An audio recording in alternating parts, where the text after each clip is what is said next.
Bismillahirrahmanirrahim. Assalamualaikum warahmatullahi wabarakatuh. Waalaikumsalam warahmatullahi wabarakatuh. Alhamdulillahirabbil alamin. Wa bihi nasta'inu ala umuri dunya waddin. Asyhadu an la ilaha illallah wahdahu la syarikalah wa asyhadu anna Muhammadan abduhu wa rasuluh. Allahumma shalli ala Muhammad wa ala ali Muhammad kama shallaita ala ali Ibrahim wa barik ala Muhammad wa ala ali Muhammad kama barakta ala ali Ibrahim fil alamin innaka Hamidum Majid. Bapak, Ibu-ibu, saudara-saudara semua peserta pengajian Ahad pagi yang pada pagi hari ini mengangkat tema sholat berjamaah. Sholat berjamaah yang kedua, ya, sambungan yang kemarin ini, ya, yang kedua, kemarin yang pertama.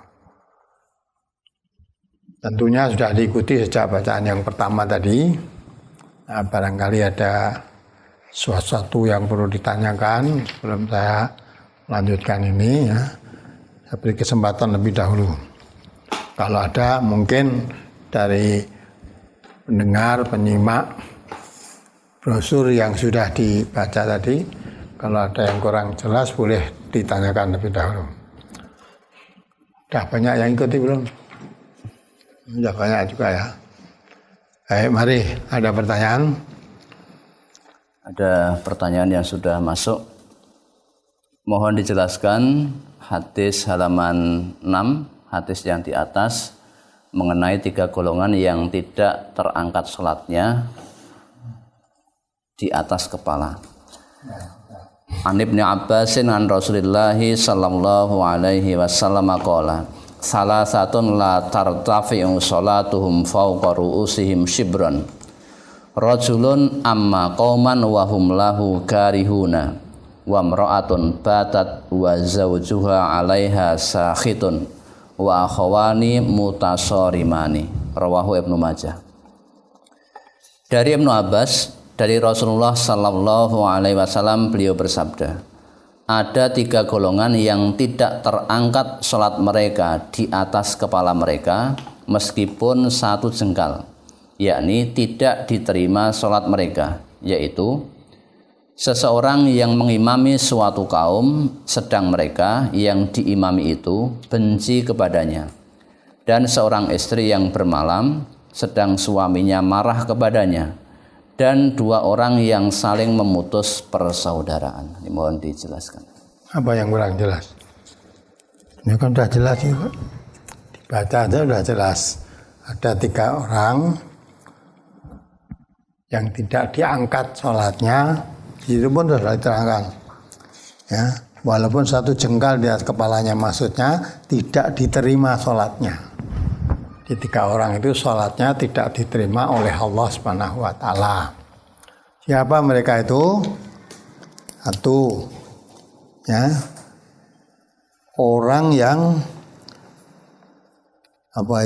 suatu kaum yang mereka diimami, seorang yang mengimami itu suatu kaum yang sedang mereka dibenci, tidak disukai oleh makmumnya, gitu.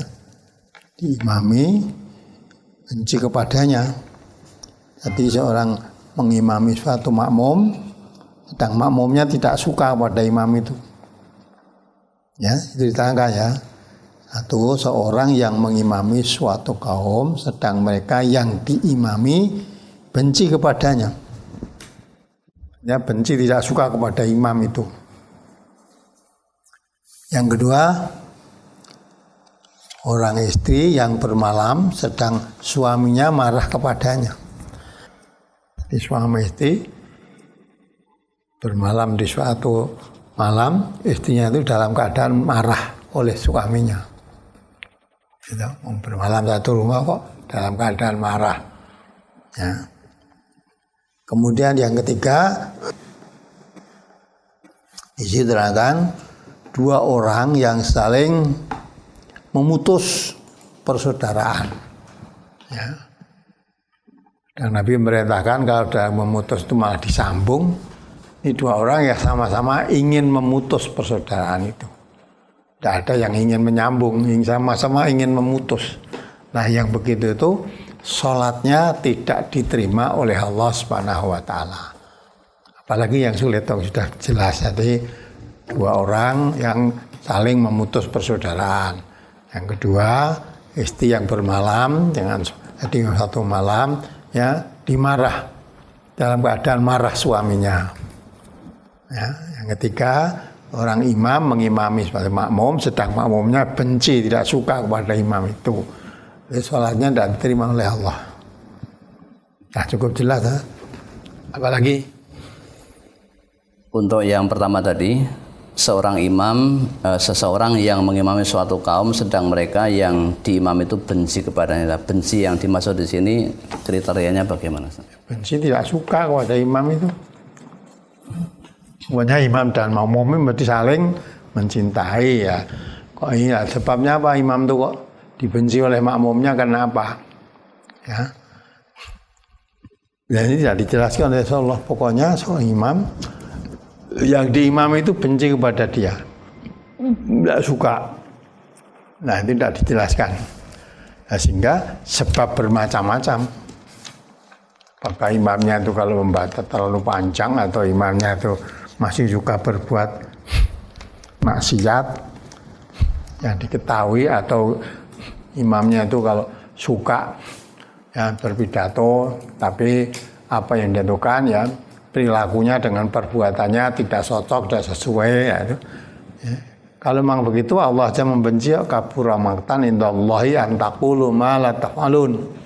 Kalau orang hanya pandai ngomong tok tapi enggak pandai mengamalkannya, besar murka Allah. Nah, mungkin kalau itu imam itu semacam itu, makmumnya tahu ya, sudah kenal, hanya pinter ngomong tok.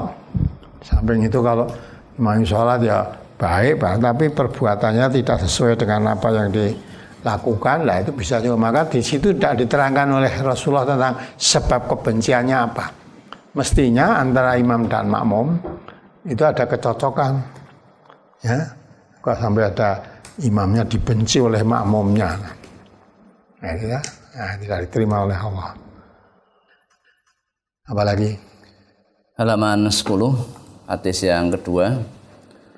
Anil Bara ibni Azib bin qala kana Rasulullah sallallahu alaihi wasallam yatakhallalu saffa min nahiyatin ila nahiyatin yamsahu suturana wa manakibana wa yaqulu la tahtalifu fatahtalifa qulubukum wa kana yaqulu innallaha wa malaikatahu yusalluna 'alas suhufil awwal. Rawahu Abu Dawud. Dari Al-Bara bin Azib, ia berkata, dahulu Rasulullah sallallahu alaihi wasallam mendatangi barisan shaf dari sudut ke sudut. Beliau meratakan dada-dada kami dan bahu-bahu kami sambil bersabda, janganlah kalian maju mundur, yang menyebabkan maju mundurnya hati kalian pula. Dan beliau bersabda, sesungguhnya Allah dan para malaikatnya bersolawat kepada ahli shaf yang pertama. Yang ditanyakan pada kalimat janganlah kalian maju mundur, yang menyebabkan maju mundurnya hati kalian pula. Jadi mohon diterangkan.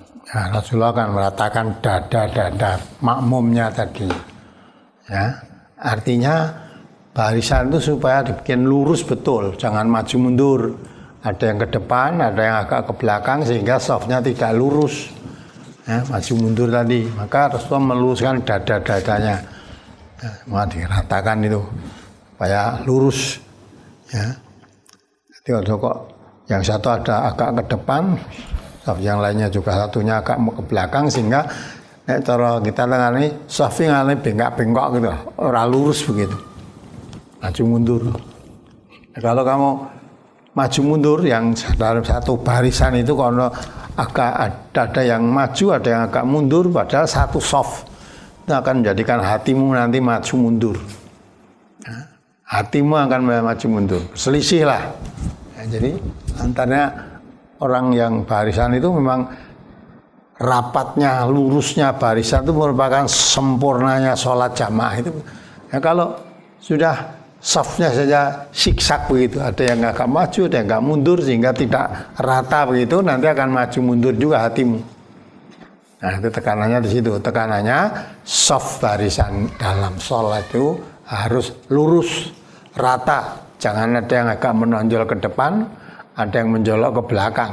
Ya, sehingga dilihat saf itu tidak urut, tidak rapi begitu, tidak lurus. Lalu begitu orang sholat itu maju mundur, nanti hatimu akan maju mundur juga, digoda setan kan digoda setan. Nah, itu tadi ditekanannya di situ supaya barisan dalam sholat itu di samping rapat, kan tadi kan baunya satu sama lain menempel bau yang lainnya. Di samping itu tidak sekedar menempel tapi bengkok, tapi lurus. Jadi softnya lurus dan rapat, tekanannya ke sana. Kalau tidak lurus, yang tidak rapat lagi maju mundur, nanti menyebabkan hatimu ya maju mundur. Ya, artinya tidak sejalan dengan perintah Nabi itu untuk membuat soft supaya lurus. Ya begitu udah jelas kan. Pokoknya jangan tekanannya di sini jika membuat soft salat supaya rapat dan lurus. Jangan ada yang agak maju, jangan ada yang agak terdorok ke belakang, jangan, namanya tidak lurus. Apalagi Brosur halaman 5. An Abdullah bin Amrin anna Rasulullah sallallahu alaihi wasallam kana yaqul salasatun la yaqbalullahu minhum sholatan man taqaddama qauman wa hum lahu karihuna wa rajulun atas sholata dibaron wa dibaru an ya'tiyaha ba'da an tabutahu wa rajulun i'tabada muharrarahu. Rawahu Abu Dawud. Dari Abdullah bin Amr bahwasanya Rasulullah sallallahu alaihi wasallam bersabda, ada 3 golongan yang Allah tidak mau menerima sholat mereka, yaitu orang yang mengimami suatu kaum sedang mereka orang yang diimami tersebut benci kepadanya, dan seseorang melaksanakan sholat yang sudah bukan waktunya, yaitu dia melaksanakan sholat setelah waktu sholat tersebut hilang, dan orang yang menjadikan orang merdeka sebagai budak. Yang ditanyakan, orang yang melaksanakan sholat bukan pada waktunya. Ini contohnya seperti apa? Orang ngerti itu, sholat itu ditetapkan oleh Allah. Inna sholata kanat alal mu'minina kitaban mauquta. Sholat itu ya suatu kewajiban yang waktunya sudah ditentukan oleh Allah. Ya, waktunya sholat itu sudah ditentukan. Maka tidak boleh sholat yang di luar waktu. Misalnya kalau diukur jam atau diukur matahari ya. Kalau sholat duhur itu matahari tergelincir ke barat sedikit. Ya. Kalau jam berubah-ubah. Subuh juga. Subuh itu mulai terbit fajar sidik dah timur sampai terbenam matahari. Nah, kalau sekarang ini subuh jam 4 kurang sedikit sudah masuk waktu subuh sekarang kalau di Solo ini. Nah, maka itu kalau sudah habis waktu sampai terbit matahari, sudah banyak terbit matahari belum subuh, waktunya sudah habis itu. Ya, asar juga begitu. Mulai dari waktu duhur itu mulai tergelincir matahari condong ke barat sedikit sampai bayang-bayang suatu benda sama dengan bendanya. Nah, kalau bayang-bayang satu benda sama bendanya sudah masuk waktu asar, lebih panjang dikit daripada bendanya. Sampai terbenam matahari, sudah terbenam matahari waktu asar habis. Nah, waktu terbenam matahari ini sudah bukan waktu asar lagi. Maka kalau melakukan sholat asar kok terbenam matahari itu artinya sudah bukan waktu sholat asar itu. Ya, sudah bukan waktunya sholat asar. Maghrib juga begitu. Ya, terbit fajar merah di sebelah barat sampai hilangnya fajar merah itu. Kalau fajar merah hilang, sebelah barat itu hilang, sudah masuk waktu isya. Padahal tadi belum maghrib. Sholat maghrib aja belum sampai terbenam matahari fajar merah sebelah barat hilang. Kalau sudah hilang fajar merah sebelah barat itu waktu maghrib sudah habis ya. Kalau melakukan sholat sudah itu nantinya waktu matahari fajar merah sebelah barat hilang itu sudah bukan waktunya. Jadi sholat itu diwajibkan oleh Allah dengan waktu-waktu yang telah ditentukan. Inna sholata kanat, sesungguhnya sholat itu adalah alal mukminin, diwajibkan pada orang mukmin, ya orang-orang mukmin, kita mauquta, waktu yang telah ditentukan. Maka kalau belum waktunya ya tidak boleh, lewat waktunya ya tidak boleh. Tidak boleh, bukan waktunya, sholat itu harus pada waktunya. Nah, kalau sholat tidak waktunya tidak diterima sholatnya, sholat itu tidak di waktunya, ya, karena sholat pergi, ya, sholat pergi nanti ngoyak pesawat atau ngoyak kendaraan apa, udah belum waktunya duhur, sholat duhur, gue nengkono rasa sholat, udah kalau belum waktunya duhur ya tidak boleh sholat duhur, walaupun kamu sholat pergi, sholat dalam bepergian juga tidak salah ya. Sebaliknya nanti kalau kamu diperkirakan turun dari kendaraan, ya nanti sampai di rumah waktu matahari sudah terbenam, berarti waktu asar sudah habis, maka sholat asar bisa dikerjakan di kendaraan. Tadi sambungan sampai habis waktu baru mau sholat. Kalau waktunya sholat sudah habis, orang mengerjakan sholat di luar waktunya tidak diterima oleh Allah. Apalagi pada brosur halaman 7 disebutkan bahwa jika imam memperbagus sholatnya, maka ia akan mendapatkan pahala orang-orang yang sholat bersamanya. Apakah ini berarti imam mendapatkan pahala sebanyak pahala orang yang dia imami? Artinya semakin banyak makmumnya, semakin banyak pahala yang diperoleh imam jika sholatnya bagus. Wah, dibaca aja hadisnya. Dari Abdullah bin Umar bahwasanya Rasulullah Sallallahu Alaihi Wasallam bersabda, barang siapa mengimami suatu kaum, maka hendaklah takut kepada Allah dan hendaklah mengetahui bahwa ia sebagai orang yang bertanggung jawab dan akan ditanya tentang apa yang menjadi tanggung jawabnya. Jika ia memperbagus di dalam sholatnya, maka ia mendapatkan pahala seperti pahalanya orang yang sholat di belakangnya tanpa berkurang sedikit pun dari pahala mereka. Sedangkan apa-apa yang berupa kekurangan, yakni sholatnya tidak baik, maka yang demikian itu menjadi tanggung jawabnya. Maksudnya imam, kalau imam itu kan diturut wong imam kok. Kalau sholatnya bagus, diikuti oleh makmumnya, ya dia mendapat pahala karena menuntuni makmum sholat yang bagus, yang benar. Yang bagus ini maksudnya yang benar.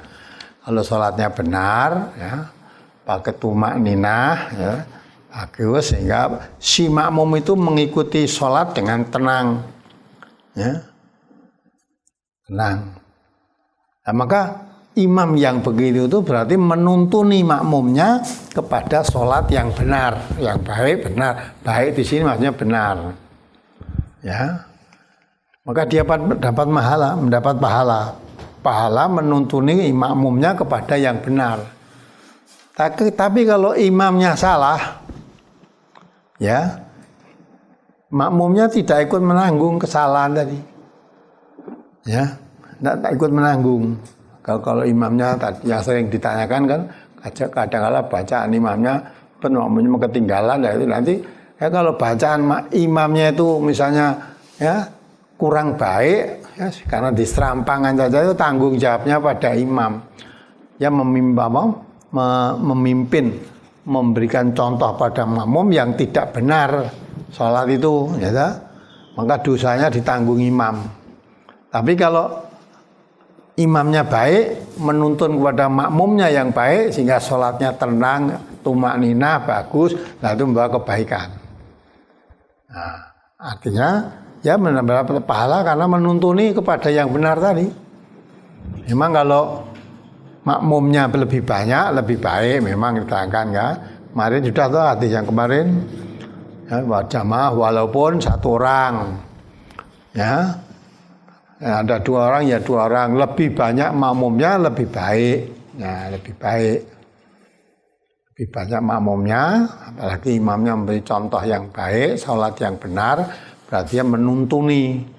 Biasanya makmum itu kalau tidak jamaah ya sholat semaunya, membaca semaunya dia, mau cendak ya cendak, mau kadang-kala malah tidak tumak ninah lah. Tapi kalau imamnya bagus ya, makmum kan tidak boleh mendahului imam, maka imamnya bagus pakai tumak ninah. Makmum yang tidak memakai biasanya sholat itu kurang tumak ninah ya, nanti kalau menjadi yang kalau mengikuti imam yang tumak ninah, otomatis makmumnya mengikutinya. Nah, sehingga disinilah imam yang baik itu memberi contoh makmumnya kepada sholat yang baik, yang benar.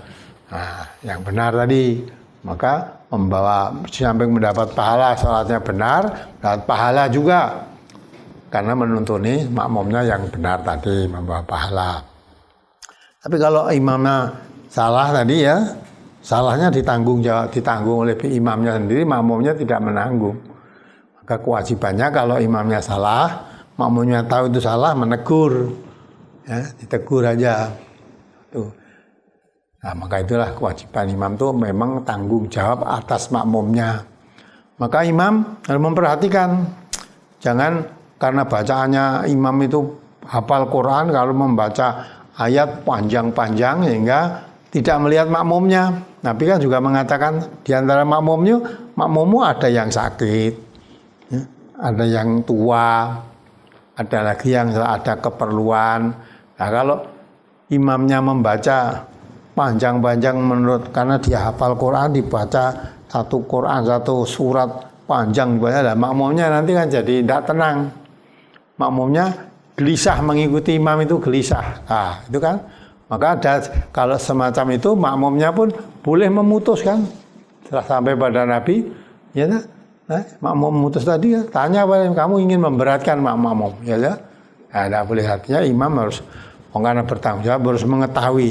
Maka kalau membaca di imam tuh, kalau membaca walaupun kamu hafal Quran, bacaannya jangan terlalu panjang dan jangan terlalu pendek, yang wajar aja.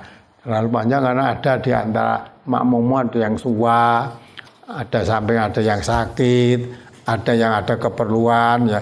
Yang lain kalau membaca wajar-wajar, memang sengaja untuk sholat ya. Tapi kalau baca terlalu panjang nanti ya ketinggalan pesawat dan sebagainya kan, jadi sholatnya jadi tidak tenang gitu. Nah yang begitu itu ya membuat makmumnya jadi resah. Itu namanya menjadi imam yang memimpin yang tidak baik tadi. Ya. Apalagi Rasul halaman 9, hadis yang di tengah. Anin Nu'man ibn Bashirin qala sami'tu Rasulullah sallallahu alaihi wasallam yaqulu la tusawwunna sufufakum aw la yukhalifannallahu baina wujuhikum. Rawahu Muslim. Dari An-Nu'man bin Bashir, ia berkata, saya mendengar Rasulullah sallallahu alaihi wasallam bersabda, sungguh kalian akan meratakan saf-saf kalian, atau jika tidak mau Allah akan merubah di antara wajah-wajah kalian. Hadis riwayat Muslim.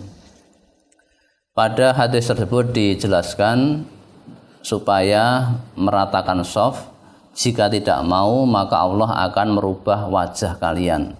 Maksudnya merubah wajah kalian itu jadi apa? Kemudian pada musim pandemi ini kalau menjarangkan shaf hukumnya apa? Menjalankan shaf hukumnya macam gimana itu? Ketika shafnya dijarangkan itu hukumnya bagaimana? Nah, iya memang itu sunnah lah, dari terangkan sunnah Nabi ya. Sedang Nabi mengatakan shollu kama ra'aitumuni usolli. Kalau kamu memang sholat jamaah ya mengikuti sholat yang dituntunkan oleh Nabi. Nabi Muhammad itu memberikan sholatnya ya, shafnya rapat dan lurus. Nah, maka itu kalau Nabi memerintahkan supaya rapat, nanti insya Allah Hadis-hadis berikutnya akan lebih jelas. Kalau ada soft kosong diisi. Kalau kosong tidak diisi nanti ditempati setan, kata Nabi begitu. Nah sekarang ya karena alasan pandemi ini ya, tidak ada yang so, memang sengaja dikosongkan. Di setan itu mestinya diusir, kalau ada kosong ditempati, jangan sampai ditempati setan. Ini malah diberi kesempatan setannya supaya menempati di situ kan. Jadi kalau di sholat jamaah tidak softnya tidak lurus, secara rapat tidak boleh, itu namanya tidak mengikuti sunnah Rasulullah. Dan Nabi memerintahkan alaikum bisunnati wa sunnatul khulafar rasyidin. Menurut sunnah Rasulullah soft itu harus rapat dan rapi ya, rapat lurus ya. Kembali pada surat Ahzab 36, Allah sudah menjelaskan apa yang menjadi ketetapan Allah, apa yang menjadi ketetapan Rasul itu yang paling baik, itu yang wajib ditaati. Kalau apa yang ditetapkan oleh Rasulullah kamu tidak puas, membuat ketetapan sendiri, wa may ya'sillah wa rasulahu, siapa yang maksiat kepada Allah, maksiat kepada Rasulnya, faqad dhalla dhalalan mubina.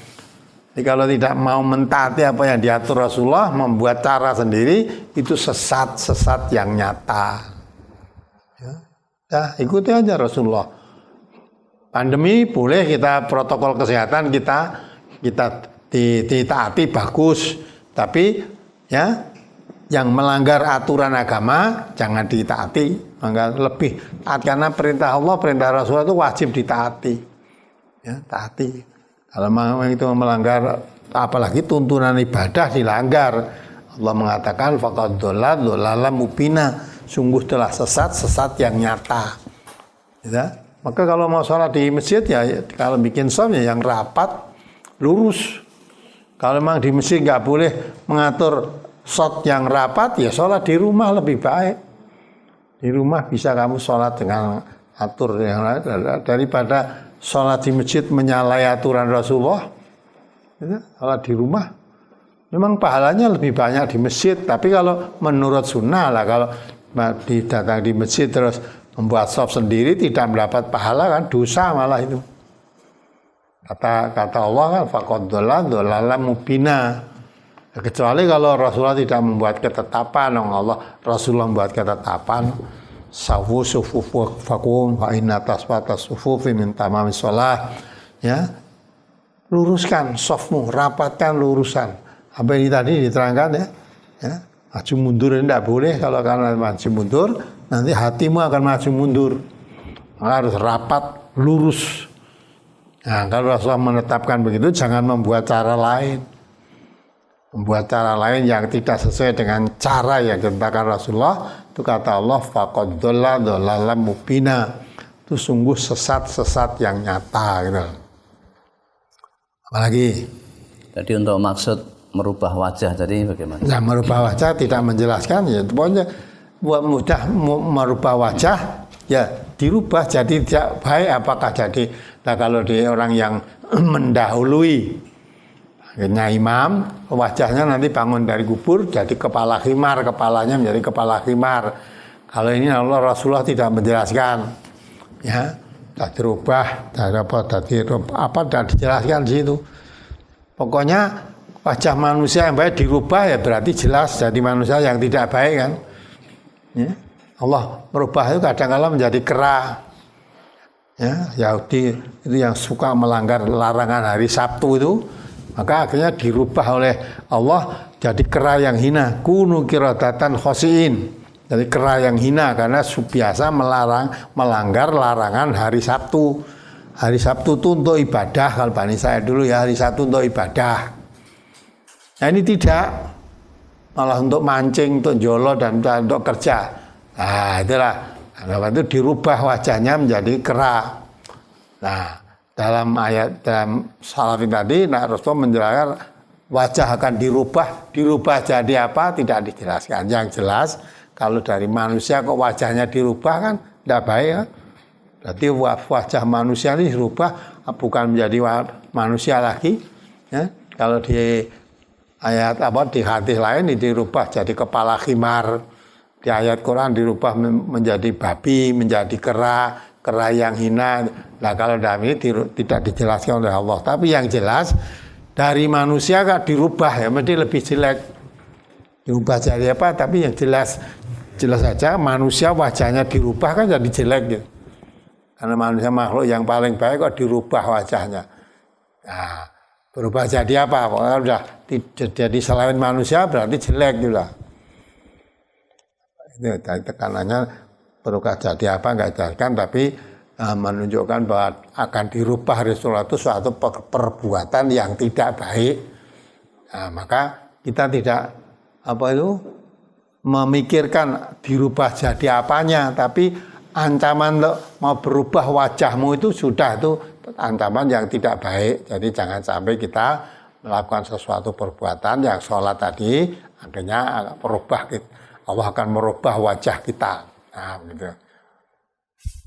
Apalagi apakah setiap akan sholat berjamaah imam harus selalu mengingatkan untuk merapikan dan meratakan shaf? Oh iya, harus mengingat kewajiban itu. Rapikan maka imam itu tanggung jawab tadi. Jadi kok jadi imam orang gagas makmume, ya karena sudah jadi imam siap, terus makmume siap apa durung, imamnya berdiri menghadap kiblat langsung takbiratul ihram, padahal imamnya tadi belum mengatur makmum. Ya, memang Rasulullah sampai mengatur tadi dilihat dari sudut ke sudut, dari pojok sana dilihat di center. Sampai Rasulullah tuh pakai tongkat begitu diratakan, ditempelkan pada handalnya itu biar rata. Nah begitu. Terus di center dari sudut ke sudut. Nah begitu dah. Itu sampai jadi imam tuh kewajiban. Ora kok imam pokoknya aku dadi imam, lu bagianku nang ngarep dhewe, terus begitu nang ngarep terus takbir tidak melihat imamnya makmumnya wis rata atau belum, wis sudah rapi atau belum, tidak mengetahui, tidak mau tahu. Itu bukan kewajiban imam itu meratakan barisan, meluruskan barisan dan menanyakan sudah siap, kalau sudah siap baru. Jadi jangan cepat-cepat. Nek makmum mung siji itu gampang, ya. Makmum siji taruh ke sebelah kanan dah selesai. Kalau makmumnya banyak, ya, apalagi makmumnya banyak, masjidnya besar kan, ada yang kelihatan dari itu, ada yang di belakangnya nggak kelihatan, ya. Maka ditanya, sudah siap belum? Ya, kalau sudah siap, ya sudah. Kalau makmum ditanya sudah siap, berarti sudah rapi, sudah rapat dan sudah lurus. Baru imam memulai takbir. Orang kok makmumnya rung siap barang wis, ya, langsung takbir lah ya, makmumnya baru melayu-melayu menyesuaikan shaf ya, menempatkan diri untuk di shaf tadi ya. Maka ditata dulu shafnya, baru mulai sholat takbiratul ihram. Jangan imamnya tanpa melihat makmumnya langsung takbiratul ihram sehingga makmumnya belum terata. Itu namanya imam tidak bertanggung jawab itu. Ya. Apalagi kalau jadi imam sholat subuh baru dapat rakaat pertama batal, mau buang air kemudian digantikan oleh jamaah. Setelah selesai buang air, mengulang sholat subuh 1 rakaat atau diulang dari awal. Wong batal kok. Ya. Kalau ngentut wis kari salam ngentut apa terus disambung wudu sik terus takbiratul ihram terus salam ora sah salat. Nah, kalau namanya batal itu rusak semuanya ya, rusak semua. Di awal diulang dari awal. Dapat 4 rakaat sebetulnya sholatnya 4 rakaat, sholat isya, sholat asar, sholat duhur. Wes kayak rakaat pertama batal, ya sudah dimulai dari depan. Rusak namanya rusak kok arep. Jadi sama dengan poso ya gitu, kalau kamu poso batal wes kurang setengah jam batal posone, ora kok posone mung setengah jam. Ya. Wanita datang bulan. Poso dia poso. Weh, jam 5 datang bulan. Padahal sekarang buka udah 5:30 kan. Nah, maka itu ya besok orang kok nyaurin mau setengah jam, tidak. Ya, dari awal. Karena batal itu rusak, tidak ganggu ya, dimulai dari awal. dari awal. Rusak tadi sholatnya, walaupun tinggal salam batal ya harus dimulai dari takbiratul ihram yang awal tadi. Mulai tidak nambah hanya rakaat yang rusak itu aja, semuanya rusak ada. Dimulai dari awal. Apalagi Rasul halaman 3. Dari Ismail bin Roja ia berkata, saya mendengar Aus bin Zom'aj berkata, saya mendengar Abu Mas'ud berkata, Rasulullah Sallallahu Alaihi Wasallam bersabda kepada kami, orang yang mengimami suatu kaum hendaklah orang yang paling pandai di antara mereka tentang kitab Allah dan lebih baik di antara mereka bacaannya. Jika bacaan atau kefahaman mereka itu sama, maka hendaklah mengimami mereka orang yang lebih dahulu di antara mereka berhijrah. Jika mereka itu sama di dalam hijrahnya, maka hendaklah mengimami mereka orang yang paling tua umurnya di antara mereka. Dan janganlah kamu mengimami orang lain di dalam keluarganya, dan jangan pula di dalam kekuasaannya, dan janganlah kamu duduk di tempat kehormatannya di dalam rumahnya, kecuali orang tersebut mengizinkan untukmu atau dengan izinnya. Yang ditanyakan pada kalimat, dan janganlah kamu mengimami orang lain di dalam keluarganya, dan jangan pula di dalam kekuasaannya. Mohon dijelaskan. ya, misalnya kamu datang ke suatu masjid di suatu kampung, padahal kamu merasa lebih pinter, kamu menghafal Quran, kamu lulusan Universitas Madinah sana. Ya, tentu kan lulusan Madinah, ya, bacaannya, pahamannya tentu lebih pandai daripada orang kampung. Di masjid itu tadi orang masjid itu ya yang menjadi imam sudah ada, tapi kamu merasa saya lebih pinter dan saya lulusan Madinah, mesti lebih pinter. Langsung teko kono kok langsung jadi imam itu nggak boleh. Nggak boleh. Nah, kecuali kalau diserai oleh yang pengurus masjid itu, imam masjid itu menyerahkan, karena kamu ya tahu imam masjid itu ya kenal nih lulusan Madinah, datang ke sini diserahkan untuk mengimami. Nah, kalau diserai oleh imam tadi untuk mengimami kamu boleh, tapi tidak kok terus kamu datang merasa lebih pinter terus akhirnya imamnya dikon mundur, aku yang ngimami, tidak boleh begitu. Duduk ya begitu. Nah ini kalau orang Jawa biasa wes amal gini, masuk ke dalam rumah orang biasanya, ya tuan rumah itu duduk ya, dengan tetamu lain. Tuan rumah kalau di Jawa ini biasanya duduk di dekat pintu depan, nah, orang tamu. Nah, tempat duduknya tuan rumah sendiri. Nah, kok nanti kami masuk rumah itu terus menempati tempat duduknya tuan rumah, itu nggak boleh, tidaknya cara Jawa rasupan itu. Ya, kalau orang Jawa biasa sudah mengamalkan begitu, walaupun mungkin tidak mengerti, tapi tradisi kejawaannya itu sudah diamalkan begitu. Ya. Terus menggoni tanpa seizin. Nah, kecuali kalau diizinkan, apalagi tuan rumah punya bantal tersendiri untuk duduk, untuk ditempati tempat tuan rumah tadi, bantal tempat duduk. Kamu datang ke rumah itu tanpa diserai yang punya rumah tadi, tempati tempat duduk itu tidak boleh itu. Ya. Kamu tempat duduk yang biasa ditempati oleh tuan rumah boleh kalau memang mendapat penyerahan. Silahkan duduk di sini boleh. Kalau tidak, jangan memilih tempat duduk biar wong tamu ya diatur oleh yang punya rumah. Nah itu ya. Jadi jangan, singkatnya aja, jangan menempati tempat yang bukan tempatnya. Gitu. Tempatnya. Kalau masjid itu sudah ada imamnya, ya jangan kamu merasa pinter terus langsung nyuk-nyuk malah jadi imamnya. Kalau kamu begitu nanti termasuk imam yang dibenci makmumnya. Imam rasopan lagi gitu ya. Ya termasuk dibenci makmumnya. Jadi ya itulah akhlak itu. Dari Islam itu sangat mengutamakan akhlak. Ya apalagi keseharian saya berjamaah di musola, apakah saya harus mengerjakan sholat sunnah 2 rakaat sebelum duduk seperti tahiyatul masjid yang dikerjakan di masjid, Ustaz?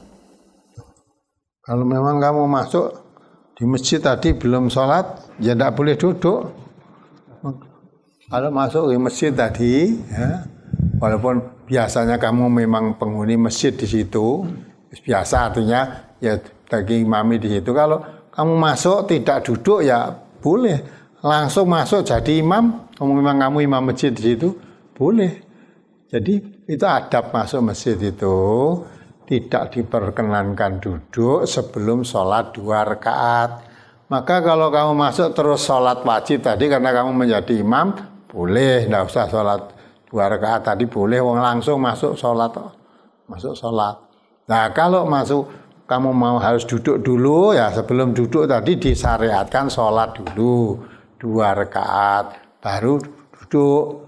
Nah memang kamu tidak akan duduk saya begitu masuk langsung sholat ya, menjadi imam tadi ya begitu langsung diimami, tidak usah duduk 2 rakaat sebelum sholat tadi, wong memang kamu masuk akan sholat.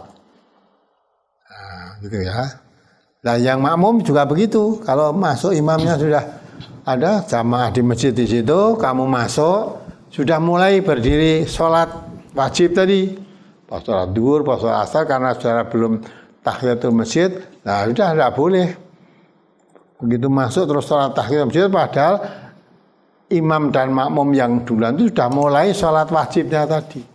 Maka ada hadis Nabi ya, tidak boleh sholat setelah dikumandangkan qomat kecuali sholat yang dikomati itu.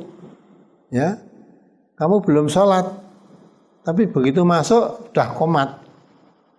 Ya, qomat belum sholat tahiyatul masjid, sudah qomat. Nah kamu nggak boleh sholat kecuali sholatnya ya sholat yang dikomatkan itu. Sama komatkan tuh jamaah maghrib atau isya ya. Kalau kamu memang belum sholat tahiyatul masjid, masuk di masjid sudah mulai qomat ya sudah sholat jamaah mengikuti sholat yang dikomatkan itu, bukan terus kamu sudah mereka mulai sholat jamaah kamu baru sholat tahiyatul masjid, tidak betul, tidak boleh begitu. Nah, apalagi sahkah sholat berjamaah apabila imam banyak yang salah apabila imam bacaannya banyak yang salah dikarenakan orang yang biasa jadi imam terlambat karena ada uzur, sehingga yang jadi imam tersebut terpaksa menggantikannya. Nah, kalau memang banyak salah ya kamu membetulkan kalau bacanya. Kalau mengerti salah kan, mengerti salah kamu yang mengerti kalau ini salah, waktu membaca salah itu dibetulkan, gitu lah. Kewajiban membetulkannya. Ya. Walang asri tekan batini salah berarti lah disambung langsung saut. Tawasobil haqi wa tawasobil sober itu kalau wal asri ya. Nah, kalau falahum ajrun ghairu mamnun itu batini lah, mau wal asri kok tekan dirampungi dengan batini salah ini. Nah, kamu tahu salahnya langsung disaut, benernya bagaimana disaut, dibenarkan begitu ya. Kalau memang kamu bisa lah, kalau memang adanya itu apa terus sholat diimami lah. Kalau tadi dia karena berani menggantikan imam, sholatnya tidak datang terus kamu maju itu sudah baik. Wong pirang-pirang masa rana imame nah harus maju. Nah ternyata bacanya kamu tahu salah ya, ketika kamu tahu salah bacaannya itu di tempat yang salah tadi kamu saut benarnya ya. Apalagi brosur halaman 4 masuk ke 5. Dari Aisyah, ia berkata, ketika Rasulullah Sallallahu Alaihi Wasallam sakit keras, Bilal datang memberitahu beliau bahwa waktu sholat sudah tiba. Beliau bersabda, suruhlah Abu Bakar untuk sholat bersama orang banyak. Aku berkata, wahai Rasulullah, Abu Bakar itu orang yang mudah menangis, dan apabila ia menempati tempat engkau sebagai imam, maka ia tidak bisa memperdengarkan suaranya kepada orang banyak. Sebaiknya engkau perintahkan kepada Umar saja. Beliau bersabda, suruhlah Abu Bakar untuk sholat bersama orang banyak. Aisyah berkata, lalu aku berkata kepada Hafsah, katakanlah kepada Rasulullah, sesungguhnya Abu Bakar itu orang yang mudah menangis, dan apabila ia menempati tempat engkau sebagai imam, ia tidak dapat memperdengarkan suaranya kepada orang banyak. Sebaiknya engkau perintahkan kepada Umar saja. Lalu Hafsah menyampaikan kepada Rasulullah sallallahu alaihi wasallam. Maka beliau bersabda, sesungguhnya kalian benar-benar seperti perempuan-perempuan di zaman Nabi Yusuf. Suruhlah Abu Bakar supaya sholat mengimami orang banyak. Yang ditanyakan di sini, sesungguhnya kalian benar-benar seperti perempuan-perempuan di zaman Nabi Yusuf. Ini maksudnya bagaimana? Kemudian ngerti kan?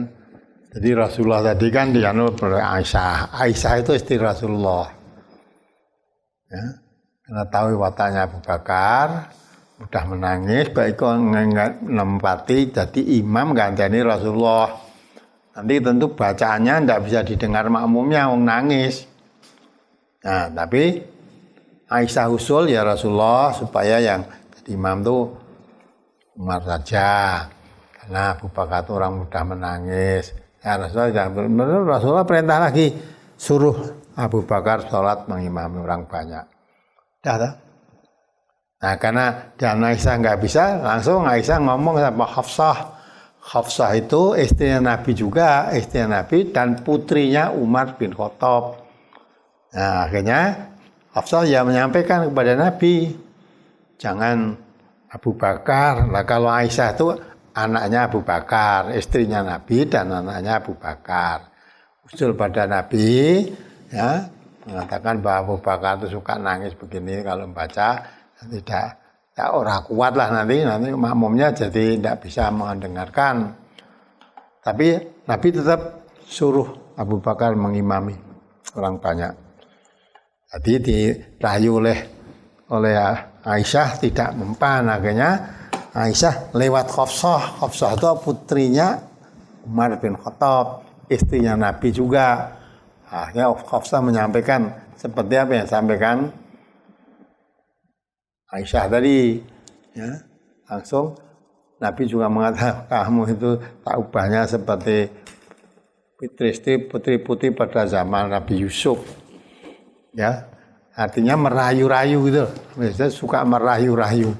Nah, Nabi dirayu oleh Aisyah, dirayu oleh Hafsah. Masing-masing itu istri Nabi semua. Satu istrinya Nabi Aisyah itu anaknya Abu Bakar, satu istrinya Nabi anaknya Umar. Masing-masing merayu supaya jangan memerintahkan yang mengimami Abu Bakar, Umar saja. Nah, Nabi mengatakan kamu itu tak ubahnya seperti putri istri-istri pada zaman Nabi Yusuf, suka merayu-rayu gitu.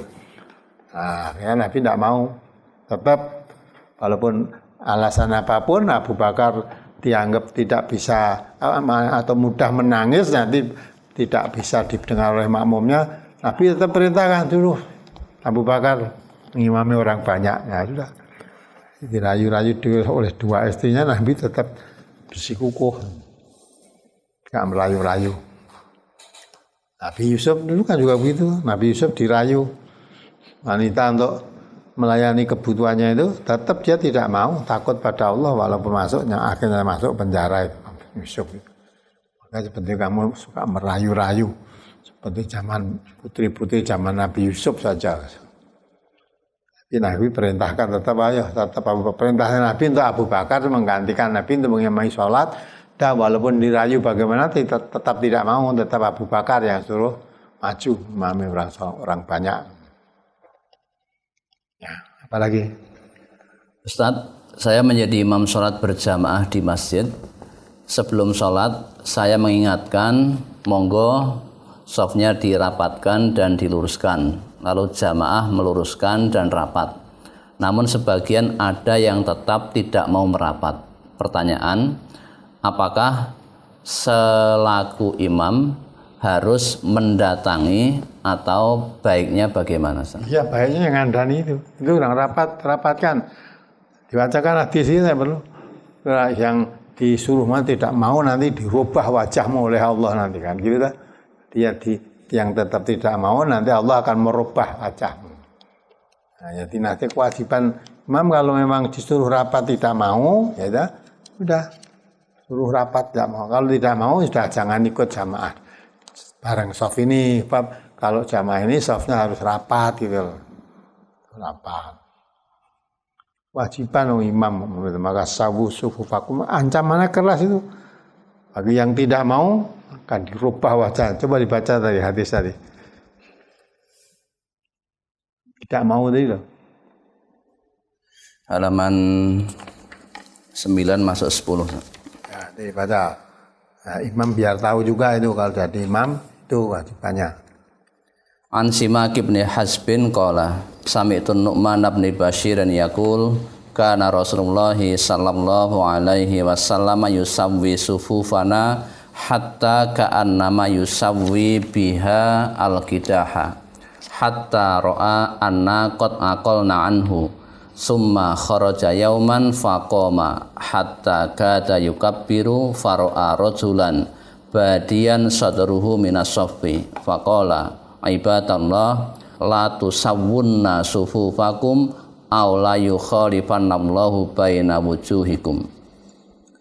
Dari Simak bin Harb ia berkata, saya mendengar An-Nu'man bin Bashir berkata, dahulu Rasulullah sallallahu alaihi wasallam meratakan saf-saf kami sehingga berjajar seperti anak-anak panah yang tertata rapi, sehingga beliau melihat bahwa kami telah memahaminya. Kemudian pada suatu hari beliau keluar untuk sholat. Ketika beliau akan bertakbir, beliau melihat seorang laki-laki yang dadanya menonjol dari shaf.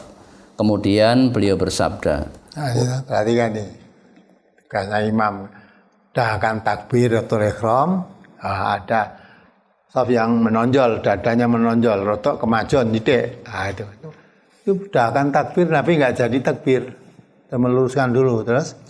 wahai hamba-hamba Allah, sungguh kalian akan meratakan shaf-shaf kalian, atau jika tidak mau Allah akan merubah di antara wajah-wajah kalian.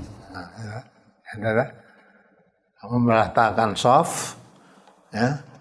Kalau mau sholat jamaah, ratakan shaf. Kalau tidak mau, Allah akan merubah wajah-wajah kalian. Yang tidak mau akan dirubah wajahnya. Itu ancaman yang tidak baik, ya. Wajah manusia bukan ngatur shaf, bergudul. Ya. Allah akan merubah wajahnya. Tak dirubah dari apa tidak diterangkan. Tapi yang jelas dirubah wajahnya karena tidak mau melakukan meluruskan shaf itu jelas dirubah menjadi jelek. Manusia aturannya Nabi suruh meratakan badan kok tidak mau. Nah, itu sudah hampir takbir Nabi, sudah mau takbiratul ihram, melihat ada shaf, kok ada di antara shaf itu ada yang dadanya menonjol. Nabi tidak jadi takbiratul ihram dulu, meluruskan itu tadi. Diluruskan, ayo luruskan dulu. Kalau kamu ya tidak mau, nanti Allah akan merubah wajah-wajah kalian. Nah, itu kan. Jadi itu kewajiban imam meluruskan shafnya. Jadi kalau shafnya belum melurus, imam jangan takbiratul ihram. Jadi diratakan dulu, barisan dulu. Harus dimulai. Nah, umumnya imam tidak begitu, umumnya langsung pokoknya imamnya nggak ngarep, agrif mlabu ngarep, mbah ndak delok makmume rata apa urung, rapat atau belum ndak, pokoknya langsung takbiratul ihram. Nah, maka banyak shaf yang pendalit tidak lurus. Nah, kalau shafnya tidak lurus, maju mundur itu tanggung jawabnya imamnya. Tapi kalau shafnya baik, rata, ya, karena imamnya juga memberi contoh yang baik, lah itu dapat pahala. Apalagi? Ya mungkin bisa dikuatkan hadis halaman 12. Ya, baca. An Simakin qala sami'tu Nu'man bin Bashirin qala kana Rasulullah sallallahu alaihi wasallam yusawwi sufufana iza qumna lis-sholati fa idza stawaina kabbaru. Dari Simak ia berkata, saya mendengar An-Nu'man bin Bashir berkata, dahulu apabila kami akan sholat, Rasulullah sallallahu alaihi wasallam meratakan shaf-shaf kami, dan apabila shaf sudah rata barulah beliau bertakbir. Ya, kewajiban imam itu. Kewajiban imam sebelum takbiratul ihram maksudnya, melihat makmumnya dulu. Kalau belum rata, diratakan. Ya, diratakan dulu. Nah, setelah rata baru memulai. Tadi datang ini coba dibaca halaman 10 tadi, yang terakhir itu. Dari Al-Bara bin Azib, ia berkata, dahulu Rasulullah Sallallahu Alaihi Wasallam mendatangi barisan shaf dari sudut ke sudut.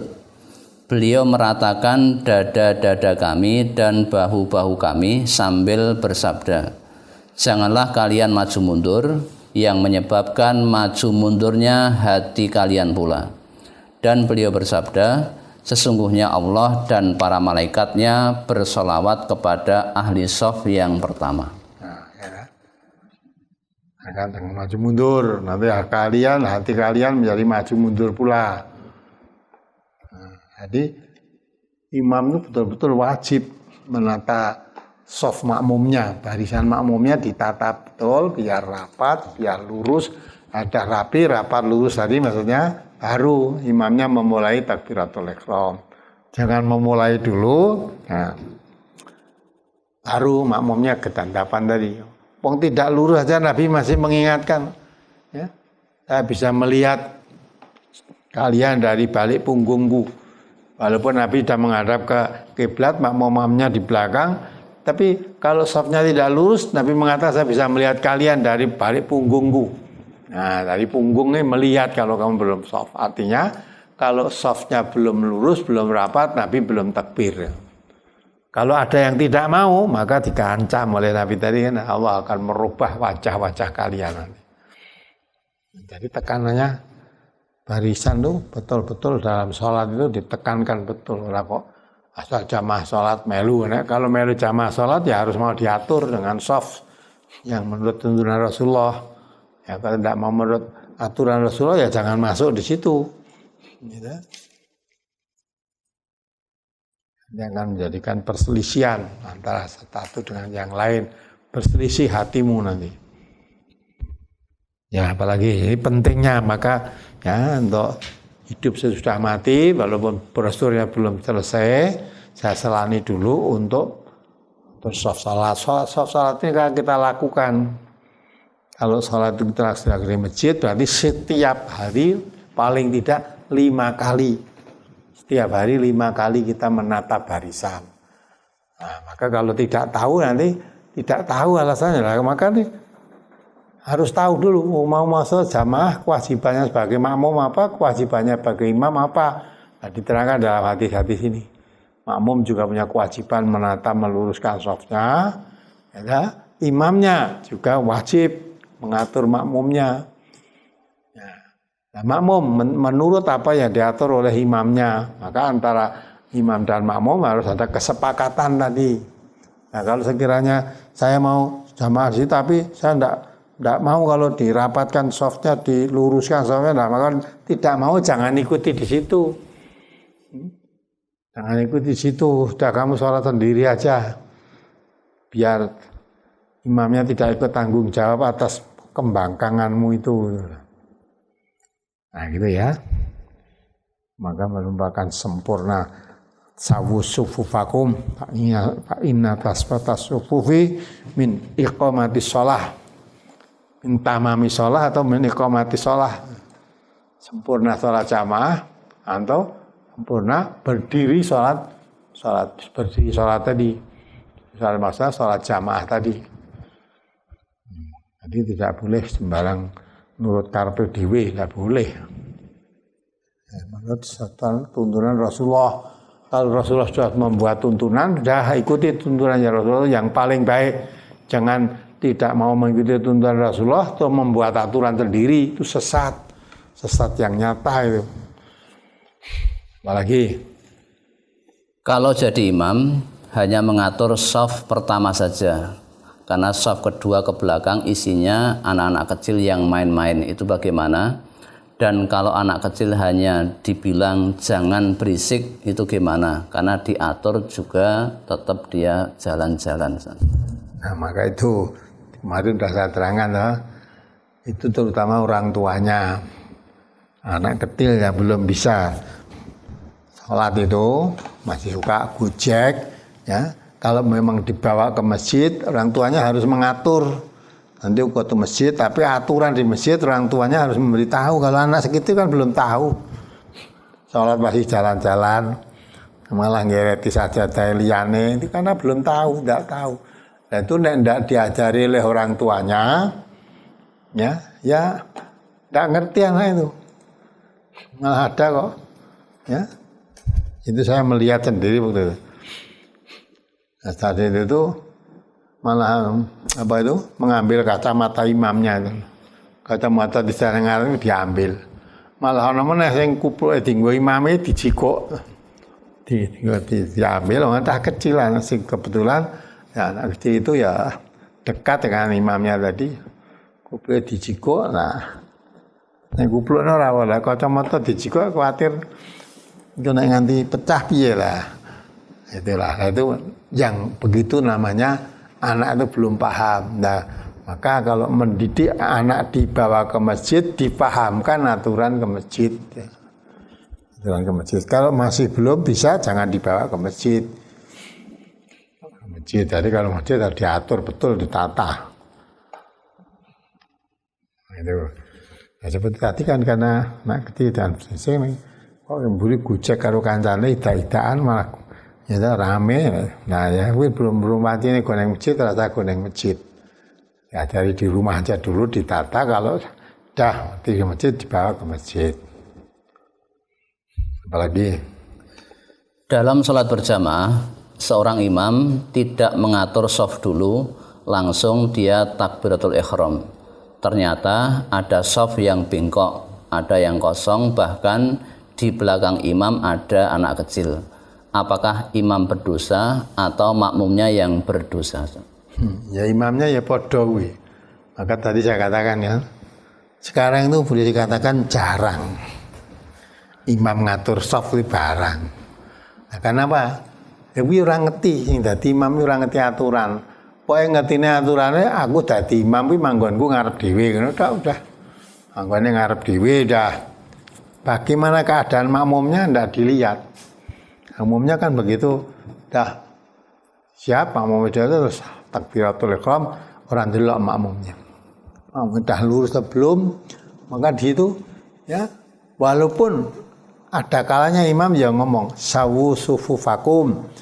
Sawu sufufakum ini orang delok karo makmum menghadapnya tetap ke kiblat karo muni sawu sufufakum. Dah makmumnya munine samina wa ata'na, walaupun tidak meluruskan ya muni samina wa ata'na, kuwi padha ora ngerti kuwi. Di imame kudune sawu-sawu itu tidak menghadap ke kiblat, menghadapnya ke makmum sambil melihat dari sudut ke sudut tadi. Kalau makmumnya belum lurus, imamnya kewajiban menegur. Itu sebelah sana tuh asih bengkok. Itu baris ketiga tuh belum lurus lah, harusnya gitu. Nah, karena imamnya yang muni wong sawu sufufakum tapi tidak melihat, terus takbiratul ihram, lah makmumnya terus saya. Karena imamnya sudah takbiratul ihram terus takbir mbok kuwi lurus apa ndak diatur.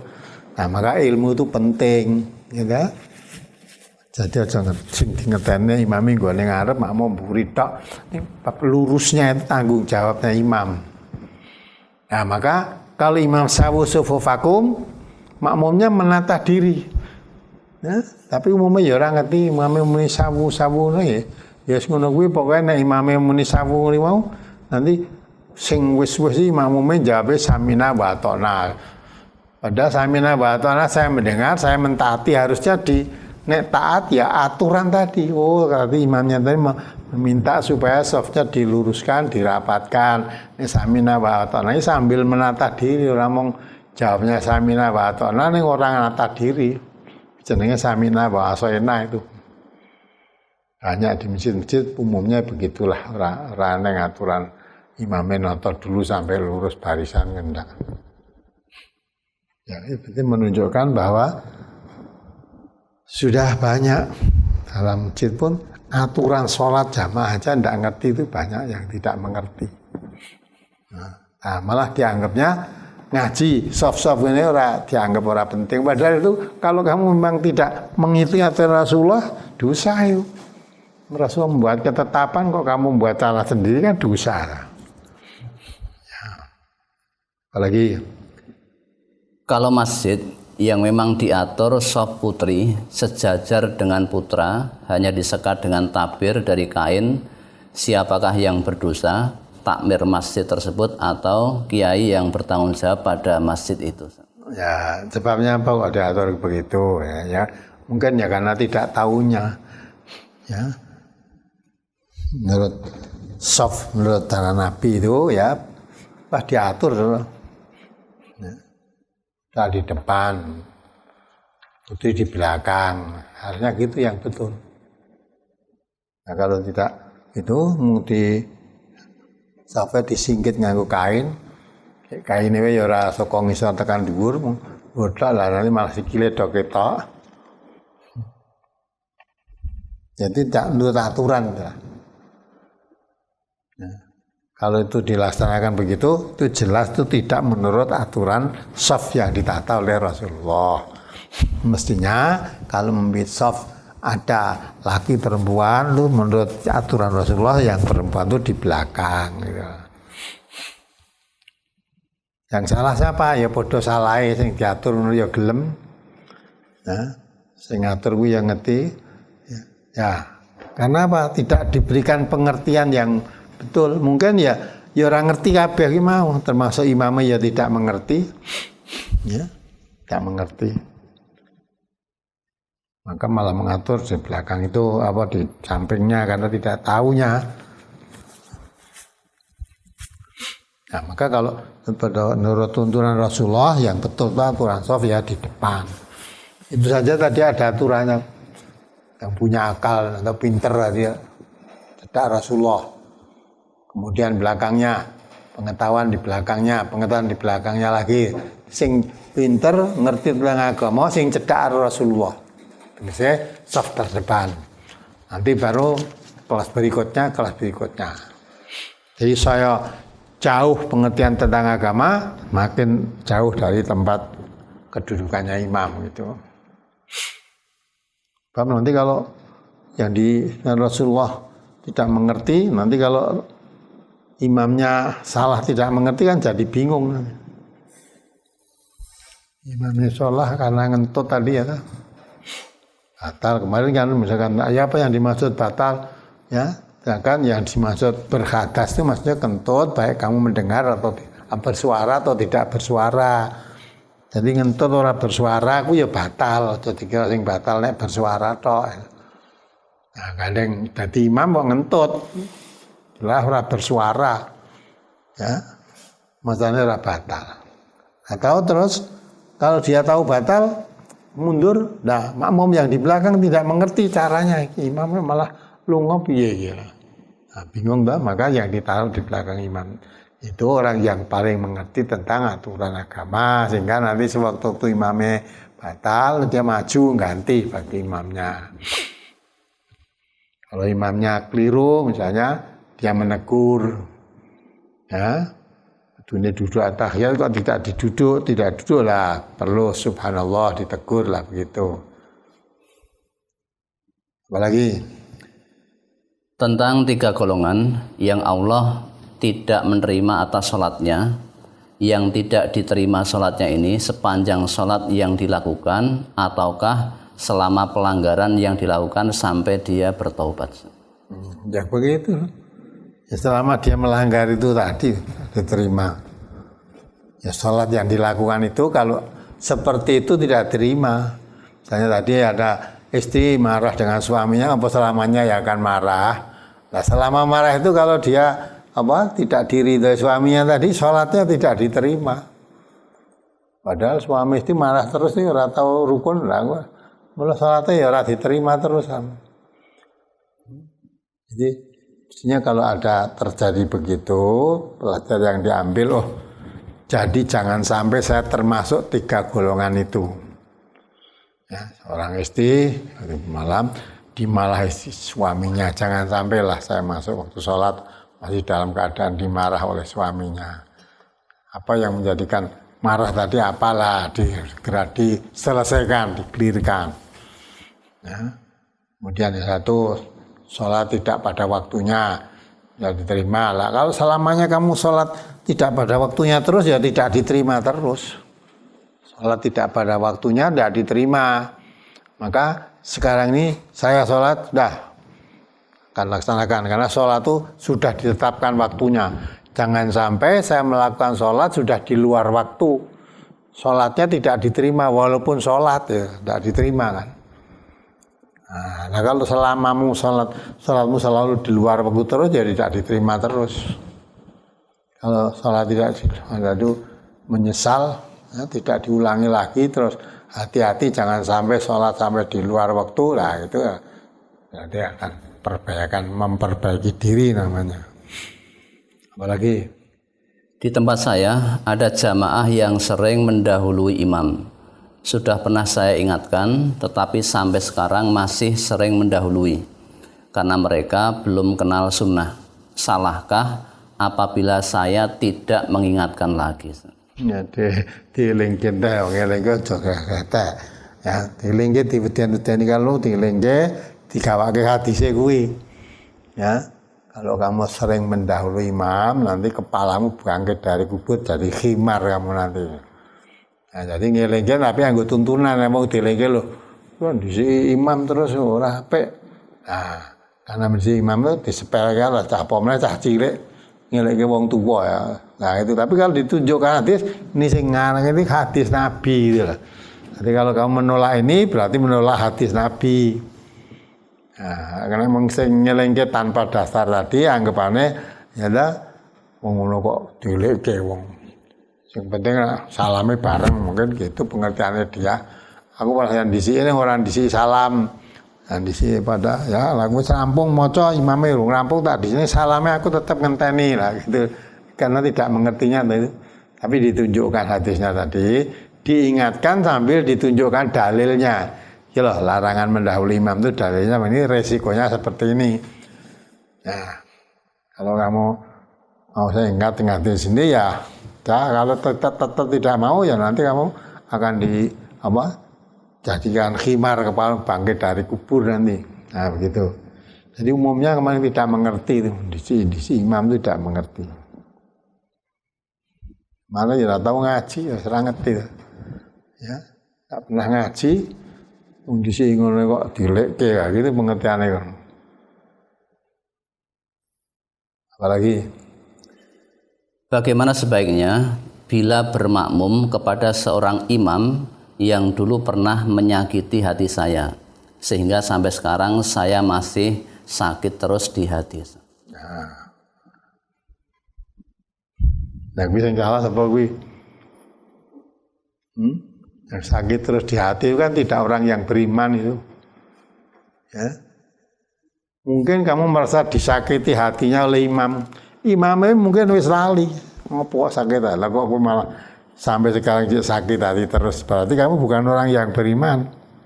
Coba dibaca Ali Imran tuh 135 dari 133-nya. Surat Ali Imran nomor surat 3 ayat 133 sampai 135. A'udzu billahi minasyaitonir rajim.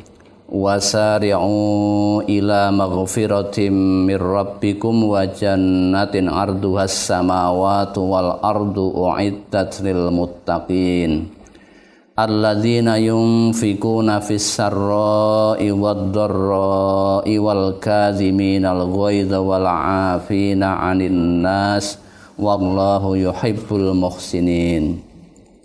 Walladzina idza fa'alu fakhishatan aw zalamu anfusahum zakarullaha fastaghfaru lidzunubihim wa may yaghfirudz dzunuba illallah wa lam yusirru ala ma fa'alu wa hum ya'lamun.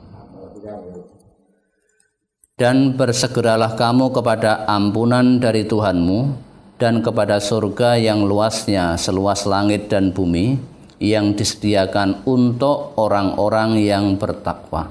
Itu kalau sudah bersalah, segera mohon ampun pada Allah. Ya, Allah mengampuni kesalahan-kesalahannya, nanti disiapkan oleh Allah surga yang luasnya seluas langit dan bumi. Untuk siapa surga yang seluas langit dan bumi? Itu orang yang bertakwa. Wa'idat lil muttaqin. Nah, siapa orang yang bertakwa itu? Nah, ini perhatikan. Ayo. Yaitu orang-orang yang menafkahkan hartanya baik di waktu lapang maupun sempit. Ya. Dan orang-orang yang menahan amarahnya dan memaafkan kesalahan orang. Nah, itu yang disediakan oleh Allah di surga itu orang itu. Ya, disediakan oleh Allah siapa? Wa'idat lil muttaqin, yaitu orang yang bertakwa. Yang bertakwa itu apa? Alladzina yunfiquna fis syarra wad dharra, yaitu orang yang menafkahkan hartanya, menginfakkan hartanya baik dalam keadaan lapang, dalam keadaan sempit. Wal kadhiminal ghaidha, yang suka menahan amarahnya. Jadi tidak pemarah, suka menahan marah. Di samping itu apa? Suka memaafkan, wal afina anin nas, suka memaafkan kesalahan orang lain. Itu kok Nada merasa disakiti hatinya sampai sekarang masih ganjel, masih sakit terus, berarti tidak memaafkan kesalahan orang lain. Ya, berarti orang tidak bertakwa kamu itu tidak berhak menempati surga. Orang berhak menempati surga itu orang pemaaf, bukan pendendam. Kesalahan orang itu segera dilupakan, dimaafkan dan dilupakan. Nah, neng api diling-iling.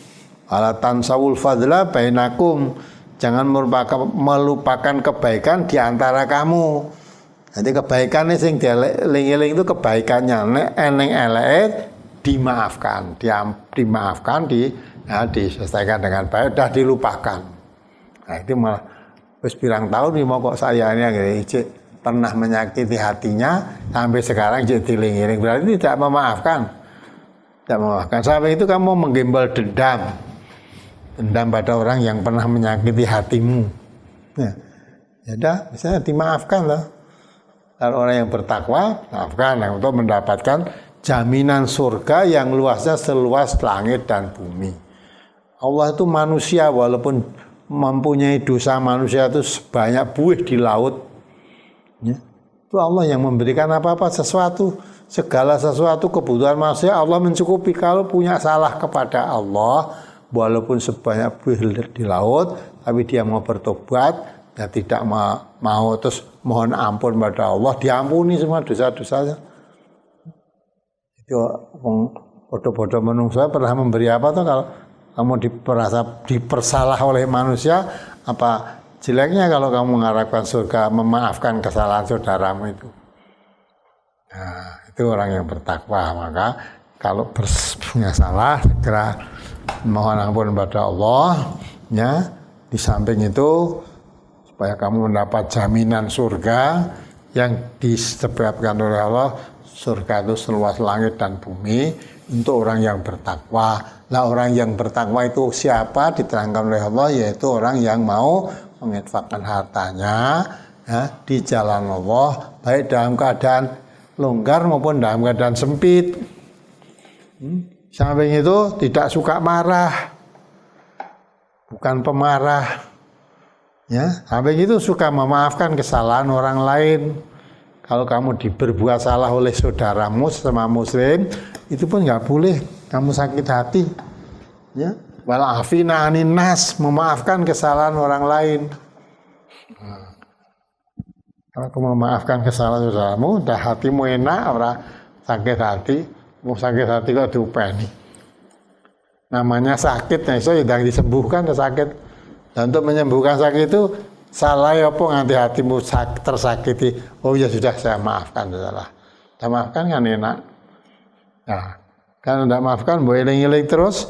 Mungkin yang kamu anggap menyakiti hatimu wis lali malah. Setelah rakeli kan aku tahu menyakiti hatimu. Nah, kamu sendiri yang masih sakit padahal dia sudah tidak berbuat seperti dulu lah. Nah, maka itulah segera dimaafkan kesalahannya. Apalagi bagaimana kiat-kiat untuk meluruskan imam yang bacaannya kurang fasih, tidak tertib dalam gerakannya. Nah, kalau itu mau belajar, meluruskan. Kalau keadaan semacam itu betul, jangan waktu sholat gerakannya tidak tertib, bacaannya salah. Oh, kalau memang begitu, ya diajari, belajar di luar sholat. Ya, belajar tuntunan sholat lagi kalau perlu. Ya, bacaan ini selasa maca sing angel-angel, sing cendak-cendak, sing wis hafal wae, sing gampang. Terus gerakannya kok tidak tertib itu gerakannya apa lah, itulah mula belajar tuntunan sholat lagi dipelajari dengan baik biar bisa sholat dengan betul. Kalau bacaan ulang betul tadi ya belajar membaca tahsin lah, mengikuti pelajaran tahsin itu paling tidak ya tahsin untuk bacaan-bacaan sholat itu aja, belum menyangkut ayat-ayat yang lain dah, ayat-ayat yang biasa dalam sholat itu Fatihah, terus surat apa yang kalau perlu yang pendek-pendek yang wis hafal-hafal wilah diperbaiki bacaannya. Lah nek salat semua cok wisik wae yang mudah.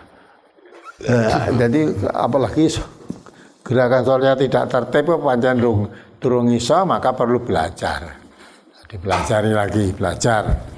Kalau tidak belajar mbok benerke waktu salat, mbok benerke salat yang ngono neh memang tidak bisa iso yang ngono kuwi kok.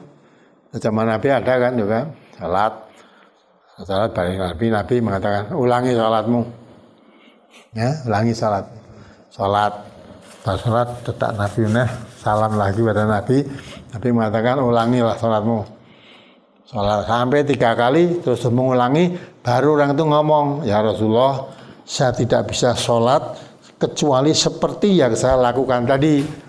Gimana saya harus melakukan sholat, kalau ngulangi nanti bisanya seperti tadi. Ternyata ada kekeliruan sholatnya, orang itu kurang tumak ninah.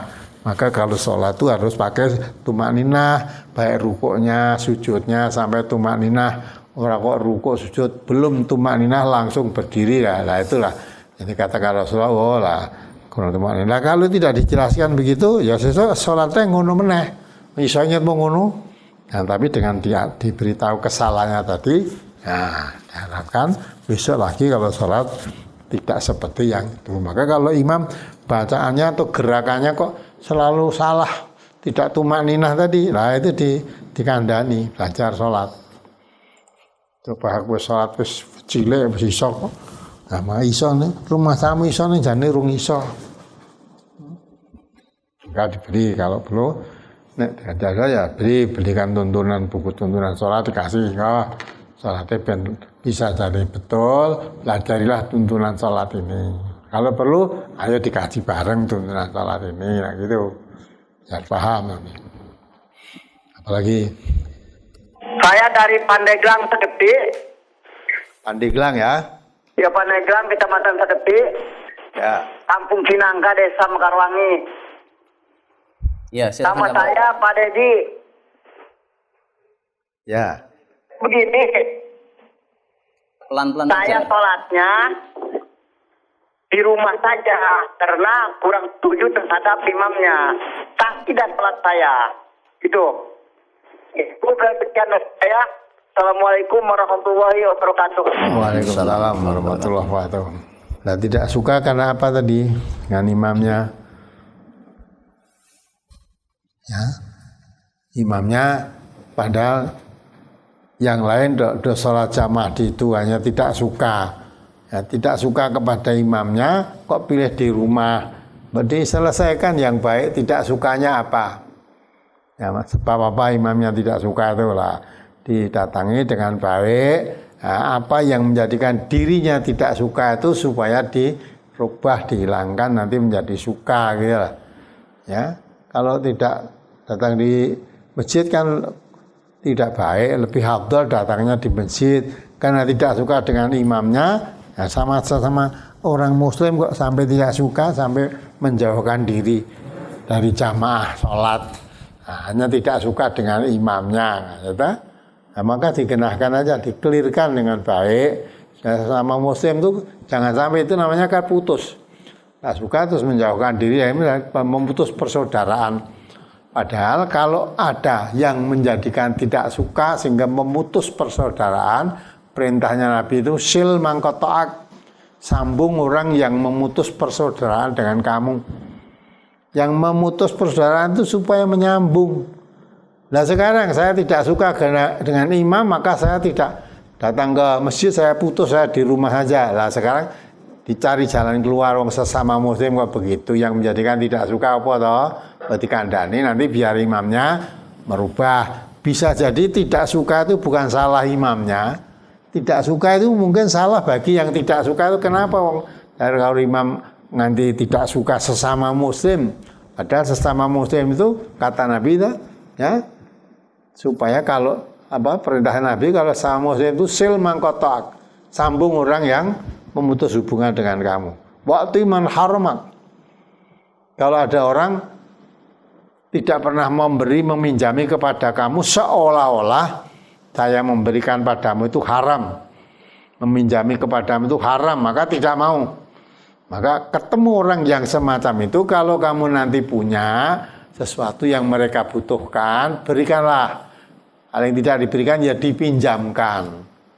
Terus yang ketiga, wa'fu aman dalamak. Ya. Kalau kamu dizolimi orang, maafkan dia. Itu sama muslim. Ya, tidak ada alasan untuk memutus silaturahim bersama muslim itu nggak ada, apalagi memutus sampai memutus dengan masjidnya. Wah, tembakan soal nang omah wae nggak ketemu imamnya lah. Apa yang menjadikan itu? Kalau sesama muslim kan wajib menyambung persaudaraan dengan baik. Kalau kemarin ada suloyo ya tidak baik ya diselesaikan dengan baik. Orang Islam kok sampai mutus begitu kan tidak betul. Nah, tidak suka itu sebabnya apa? Diberitahu biar nanti tidak sukanya hilang. Nah, kalau sesuatu yang menjadikan tidak suka itu sudah hilang kan, dihilangkan kan bisa enak ketemu. Nah, itulah nasihat saya Pak ya. Apalagi? Assalamualaikum. Saya Pak Adas dari Subang, Jawa Barat. Pertanyaannya, jika seorang imam sedang sakit di dalam sholat sunat, terpaksa melaksanakan imamnya itu sambil duduk, kemudian bolehkah makmum mengikuti di belakang sambil berdiri? Iya, dalam hadis Nabi diterangkan. Kalau imamnya dengan duduk, maka makmumnya harus mengikuti dengan duduk walaupun makmumnya sehat, makmumnya bisa berdiri. Tetapi kalau imamnya memang duduk, karena sakit tadi makmumnya mengikuti sholat dengan duduk. Kalau imamnya duduk, makmumnya juga dengan duduk gitu lah.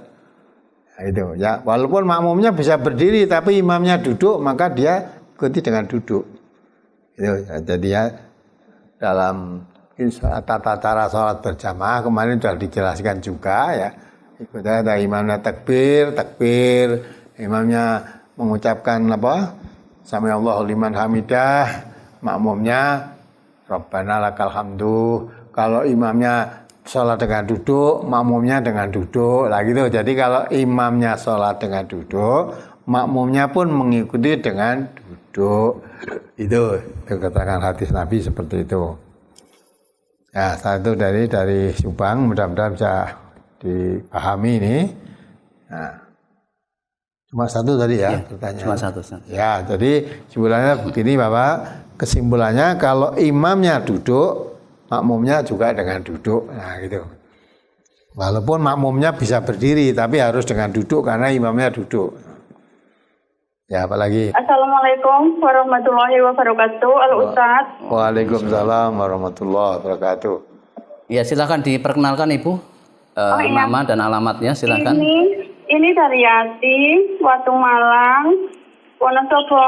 Oh, ya, silakan. Watu Malang ya. Yanti Wonosobo. Ya, apa yang ditanyakan Ibu? Ini dari Yati, Watu Malang. Ya. Gini Pak Ustadz, yang ingin saya tanyakan. Begini Pak Ustadz. Ya. Saya kan tadinya waktu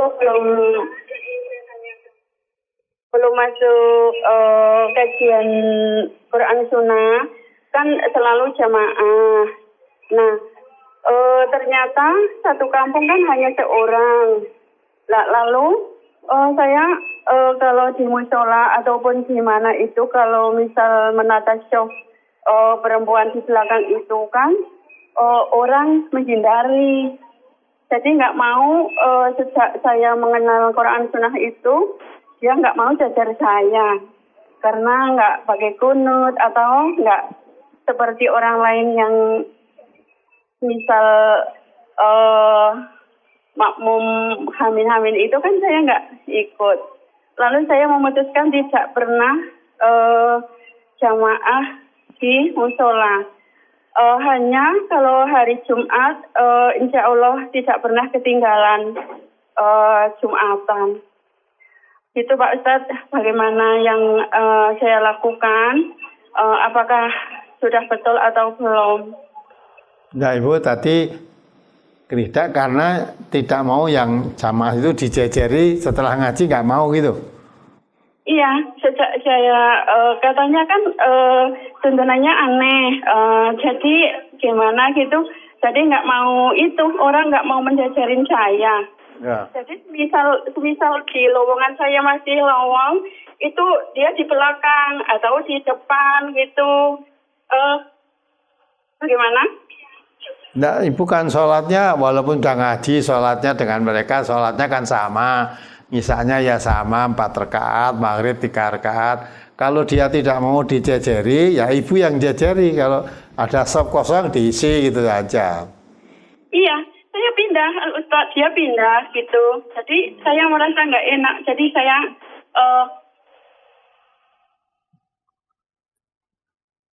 ya karena semua yang dijejeri pergi, nah tanda enak ya udah di rumah enggak masalah ya. Nah, nanti biar tahu wong jajar sholat itu kok dijejeri enggak mau. Ya. Kalau perlu Ibu tanya waktu ya, cari waktu yang enak itu datangi ke rumah tanya. Jadi saya memilih. Ya silakan dilanjutkan Ibu tadi. Ya, saya memilihnya hanya jamaah hari Jumat aja gitu. Sehari-hari. Nah kalau jamaah hari Jumat ada yang mau dijajari? Itu kan agak jauh sih itu masjidnya, jadi nggak warga sekitar kita gitu maksudnya. Oh jadi pindah masjid gitu loh? Iya gitu. Ya. Itu Pak Ustadz, terima kasih atas tausiahnya. Assalamualaikum warahmatullahi wabarakatuh. Assalamualaikum warahmatullahi wabarakatuh. Angka lebih baik lagi kalau Ibu tanya pada yang masjid dekat tadi, wong itu paling masjid dekat berarti kan tetangga loh. Datangi aja dengan baik-baikan tanya, "Nah, kalau kamu sholat saya jejeri kok mesti pindah, nggak mau sebetulnya ada apa toh lah." Begitu ditanya terus terang begitu. Nanti biar apa jawaban dia. Nah, misalnya dia menerangkan apa ya, kalau udah diterangkan ya dijelaskan. Kalau memang keterangannya tidak cocok, tidak betul seperti yang Ibu rasakan, jelaskan apa adanya.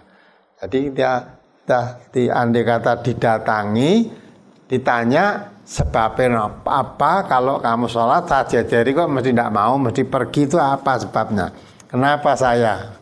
Nah kita tanya apa saya itu baunya tidak enak atau bagaimana lah, tanyakan gitulah. Nah, nanti biar mengerti sebabnya. Nah sebabnya kalau karena kamu sekarang ngaji di MTA loh, mau ngaji di MTA itu mau ngaji kok kamu nggak suka itu gimana? Mau dengan orang ngaji kok malah nggak suka? Katanya orang Islam, ya orang Islam karena mau ngaji kok malah rasa seneng, ya dijajari ra gelem itu apa? Dianggap wong MTA apa najis apa gimana gitu? Ya coba ditanyakan daripada nanti jauh. Kalau bisa apa yang menjadikan dia tidak suka, Ibu biar tahu sehingga dirubah sikap dia yang tidak betul itu, diberitahu, dinasihati. Jadi walaupun di MTA itu ngaji di mana saja boleh saja kamu. Masa saya ngaji di MTA terus sholat saja dijejeri nggak mau, itu salah saya apa, dosa saya apa lah gitu. Lebih baik lah gitu daripada disingkiri, dijejeri nyingkir, jejeri nyingkir, tidak tahu sebabnya apa lah gitu. Ya saya akan lebih baik, artinya nanti akhirnya apa yang menjadikan sebab tidak mau dijajari, nanti ibu mengerti terus semaksimalnya dijelaskan bahwa tidak seperti yang kamu anggap orang ngaji terus ya jajari aja tidak mau, sebabnya apa tuh biar tahu kita. Gitu ya ibu, mudah-mudahan tetap baik. Itulah namanya memutus kan. Yang tidak mau jajari berarti memutus lah perintah Nabi, kita suruh menyambung. Sil mangkotoak, sambunglah orang yang memutus kamu. Nah ini kan betul tak sambungnya. Ben, masuk sholat kok dijajari aja nggak mau, sebabnya apa? Saya ingin tahu. Nah nanti tak beritahu, hanya karena dia tidak paham saja dijelaskan nanti menjadi paham. Lah mudah-mudahan lanjutnya bisa baik. Gitu ya Ibu. Assalamualaikum. Nama saya dari Jakarta. Dari Jakarta ya. Iya. Ini di tempat saya setiap bulan Maulud ada acara Maulud tiap-tiap masjid dan kadang-kadang di majelis taklim. Itu ada tuntunannya enggak? Jadi kalau memperingati, mengingat Maulud Nabi, tidak ada salahnya, artinya mencerahkan. Nanti Maulud Nabi mestinya kalau kita ingat merasa bangga ya dengan lahirnya Nabi Muhammad SAW, bukan berhenti pada bangganya kelahiran Nabi itu. Nah, Nabi Muhammad dilahirkan itu membawa manfaat apa? Itu yang penting. Membawa manfaat apa di dunia ini.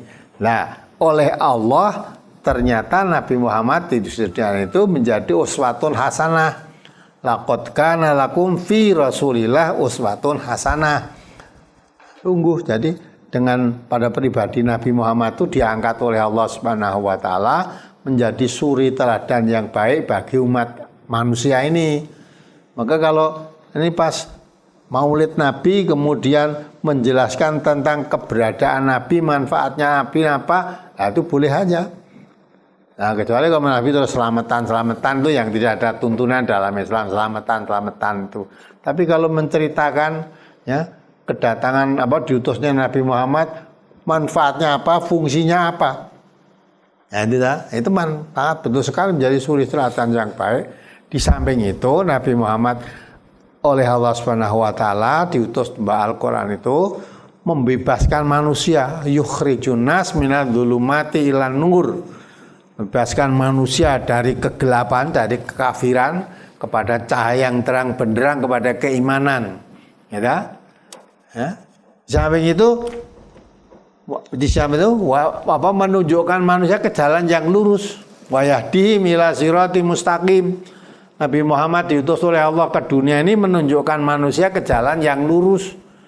Nah, maka kalau dalam acara Maulid Nabi itu dipahami ya, tugas Nabi untuk umat manusia itu apa, yang bisa kita ambil apa, itu bagus sekali.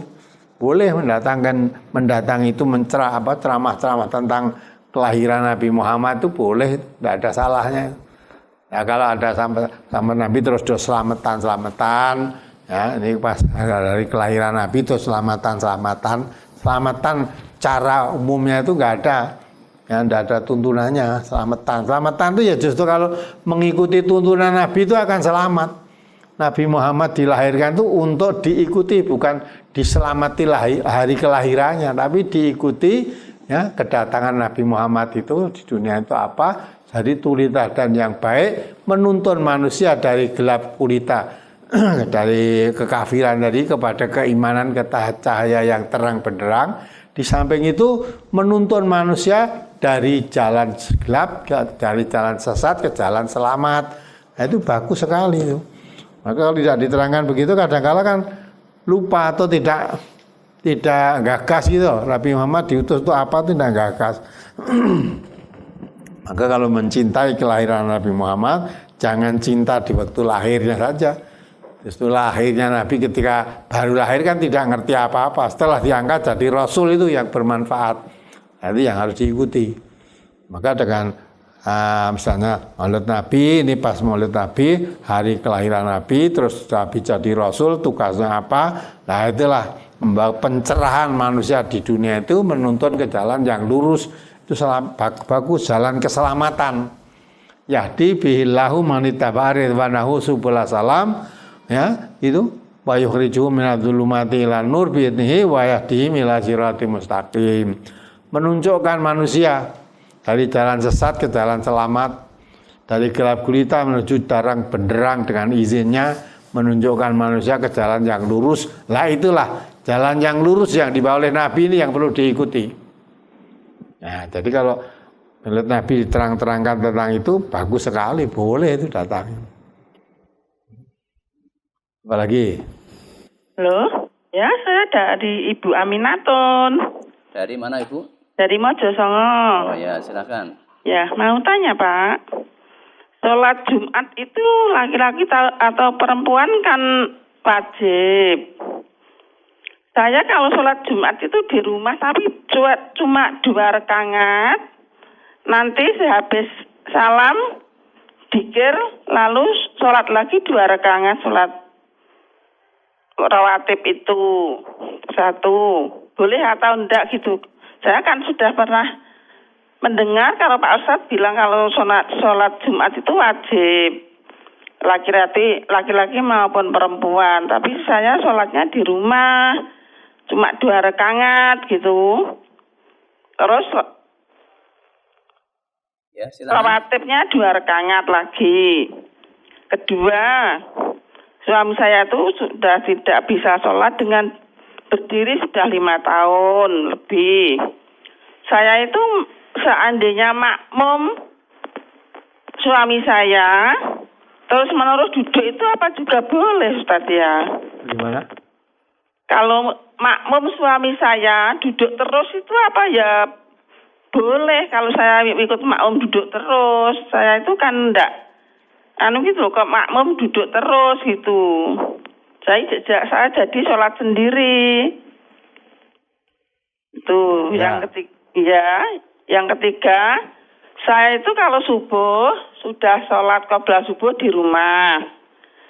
Terus ke masjid masih ada waktu saya sholat qobliyah masjid lagi, boleh enggak ya Ustaz? Ya, gitu aja. Terima kasih. Ya, baik Ibu. Pertama, sholat Jumat itu di rumah tadi ya. Lagi sholatnya dengan duduk. Kalau sholat memang tidak bisa berdiri ya dengan duduk. Ya, sholat itu sholat wajib kalau bisa dengan berdiri. Kalau tidak bisa berdiri ya dengan duduk. Gitu. Nah, maka kalau sholat Jumat di rumah sholatnya 2 rakaat, ya memang betul sholat Jumat itu harus 2 rakaat, tidak lebih, tidak kurang. Sholat di masjid atau di rumah memang sholat Jumat itu 2 rakaat. Tapi kalau ibu sholat di rumah tadi tetap 2 rakaat ya boleh saja. Ya, terus nanti setelah sholat Jumat, sholat sunnah ba'dal Jumat tadi di rumah. Mau sholatnya di rumah maka 2 rakaat ya betul. Sholat 2 rakaat. Memang sholat rawatib ba'dal Jumat itu dikerjakan 4 rakaat itu kalau di masjid. Kalau dikerjakan di rumah ya 2 rakaat. Itu mengenai sholat tadi. Ya.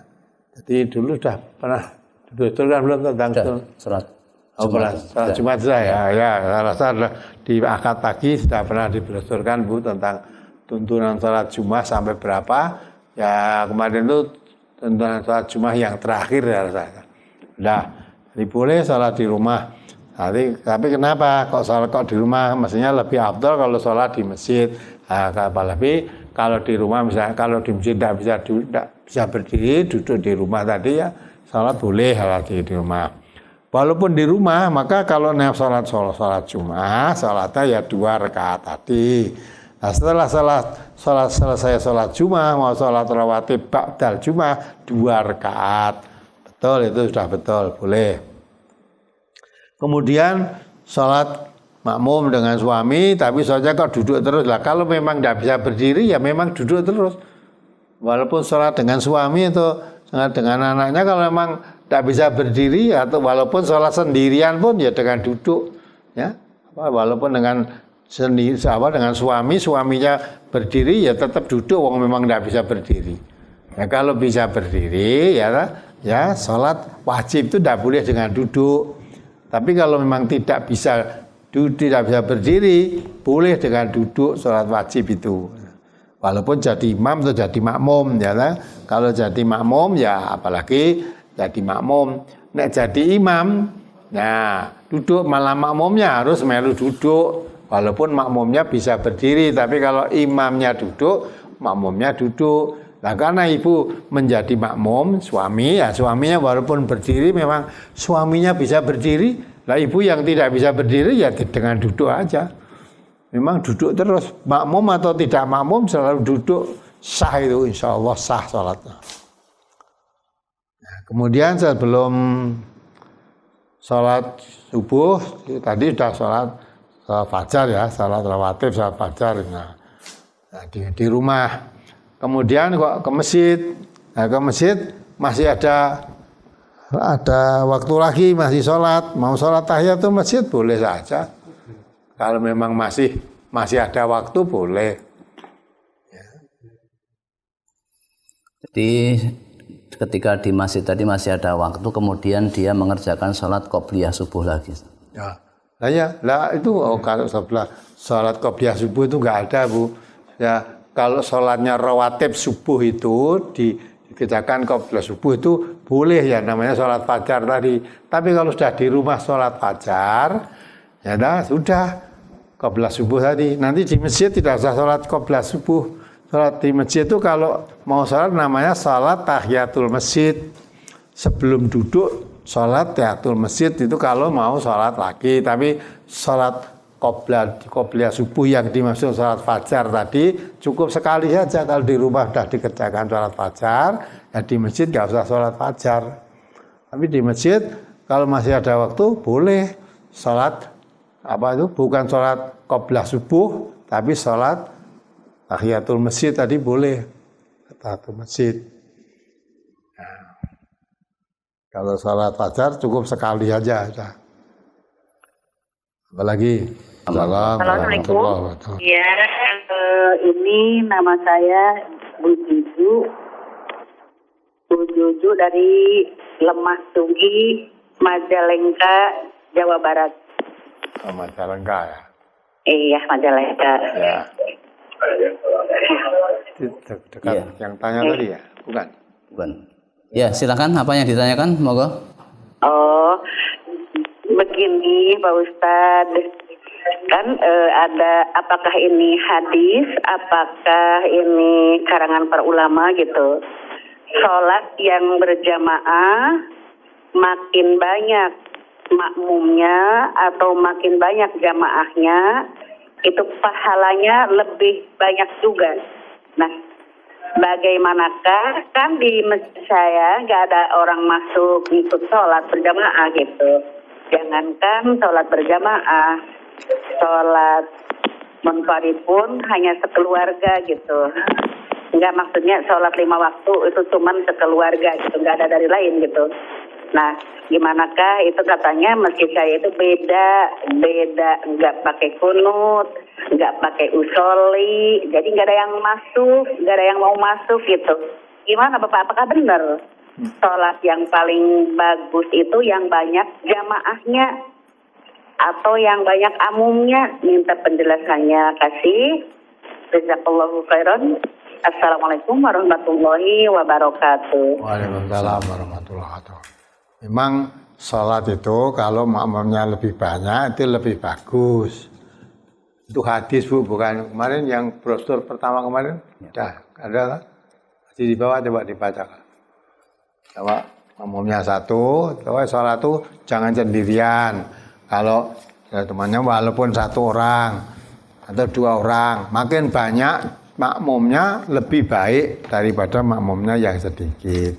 Itu kemarin brosur yang sebelum ini sudah dikeluarkan. Jadi itu hadis, bukan kata ulama, itu hadis Nabi. Coba tolong dibacakan lagi. Ya, saya bacakan untuk. Ya, dibacakan Ibu. Ini hadis tentang hadis ini. Jadi itu bukan kata ulama, itu hadis Nabi. Bunyinya seperti ini, diperhatikan. Halaman 9 masuk ke 10. An Ubay bin Ka'bin qala shallabina Rasulullah sallallahu alaihi wasallam yauman as-subha faqala asyahidun fulanun qalu la qala asyahidun fulanun qalu la qala inna hataini salataini asqalus salawati 'alal munafiqina walau ta'lamuna ma fihima la ataitumuha walau habwan 'alar rukabi wa inna safal awwala 'ala misli safil malaika walau alimtum ma fadilatuhu labtadartumuhu wa inna sholatar rajuli ma'ar rajuli azka min sholatihi wahdah wa sholatuhu ma'ar rajulaini azka sholatihi ma'ar rajuli wa ma kasura fahuwa ahabbu ilallahi ta'ala. Rawahu Abu Dawud. Dari Ubay bin Ka'ab, ia berkata, pada suatu hari Rasulullah sallallahu alaihi wasallam mengimami kami sholat subuh. Setelah selesai sholat, beliau bertanya kepada kami, apakah si fulan ada? Para sahabat menjawab, tidak ada. Rasulullah sallallahu alaihi wasallam bertanya lagi, apakah si fulan ada? Para sahabat menjawab, tidak ada. Rasulullah sallallahu alaihi wasallam bersabda, sesungguhnya dua sholat ini, yakni Isya dan subuh, adalah seberat-berat sholat bagi orang-orang munafik. Dan seandainya kalian mengetahui kebaikan yang ada pada dua sholat ini, yakni Isya dan subuh, sungguh kalian akan mendatanginya walaupun merangkak dengan lutut. Dan sesungguhnya shaf yang pertama adalah shafnya para malaikat. Dan seandainya kalian mengetahui kelebihannya, sungguh kalian akan saling memperebutkannya. Dan sesungguhnya sholatnya seseorang berjamaah dengan satu orang. Nah, ini perhatikan nih, sholatnya seseorang berjamaah dengan satu orang. Berarti imamnya satu orang, makmumnya satu orang. Berarti itu tapi jamaah itu lebih baik dan lebih bersih daripada sholatnya sendirian. Nah, lebih baik daripada sholat sendirian seorang diri. Ya, kalau ada makmumnya, walaupun makmumnya seorang diri, itu lebih baik daripada kamu seorang diri sholat tanpa jamaah tadi. Terus?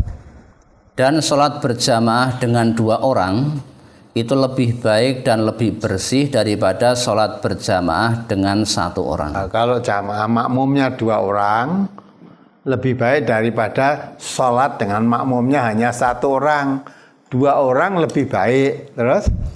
Dan setiap yang lebih banyak pesertanya, maka itu lebih dicintai oleh Allah Ta'ala. Nah, kalau jamaah makin banyak makmumnya, lebih dicintai oleh Allah. Lebih baik itu artinya. Nah, itu ya. Jadi kalau jamaahnya lebih banyak, memang lebih dicintai Allah. Ya dah? Nah, tapi lebih banyak itu juga yang menurut tuntunan. Kalau banyak jumlahnya tapi enggak nurut tuntunan, fahuwa raddun, ditolak kan oleh Allah. Ya, man amila amalan laisa alaihi amruna fahuwa raddun. Siapa melakukan suatu perbuatan yang ibadah yang tidak dicontohkan oleh Nabi, tidak diperintahkan oleh Nabi, fahuwa raddun. Ibadah itu ditolak. Maka dari itu, kalau ada ya jamaah itu, jangan sampai sholat itu sendirian.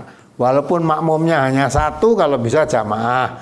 Makmumnya dua lebih baik daripada makmum satu. Makmumnya lebih baik daripada makmumnya hanya dua orang. Makin banyak makmumnya, makin baik gitu lah. Nah, kalau ibu tadi misalnya salat di masjid, ya sudah. Kalau mengimami karena tidak pakai kunut, tidak mau jadi makmumnya, tidak mau, ya sudah jadi makmum saja, yang imami biar yang lain. Ya, kalau imamnya pakai kunut, makmumnya tidak kunut, tidak masalah, boleh ya. Ya, yang penting imamnya baca kunut, ya biar baca kunut. Tapi zaman sekarang masih ribut masalah kunut dan tidak kunut, itu kan ketinggalan zaman itu. Maka perlu ngaji, itu perlu. Jadi memang yang sholat jamaahnya makmumnya lebih banyak, itu lebih baik. Itu bukan kata ulama, tapi itu hadis Nabi. Dalam brosur akad yang lalu sudah dikeluarkan itu brosurnya.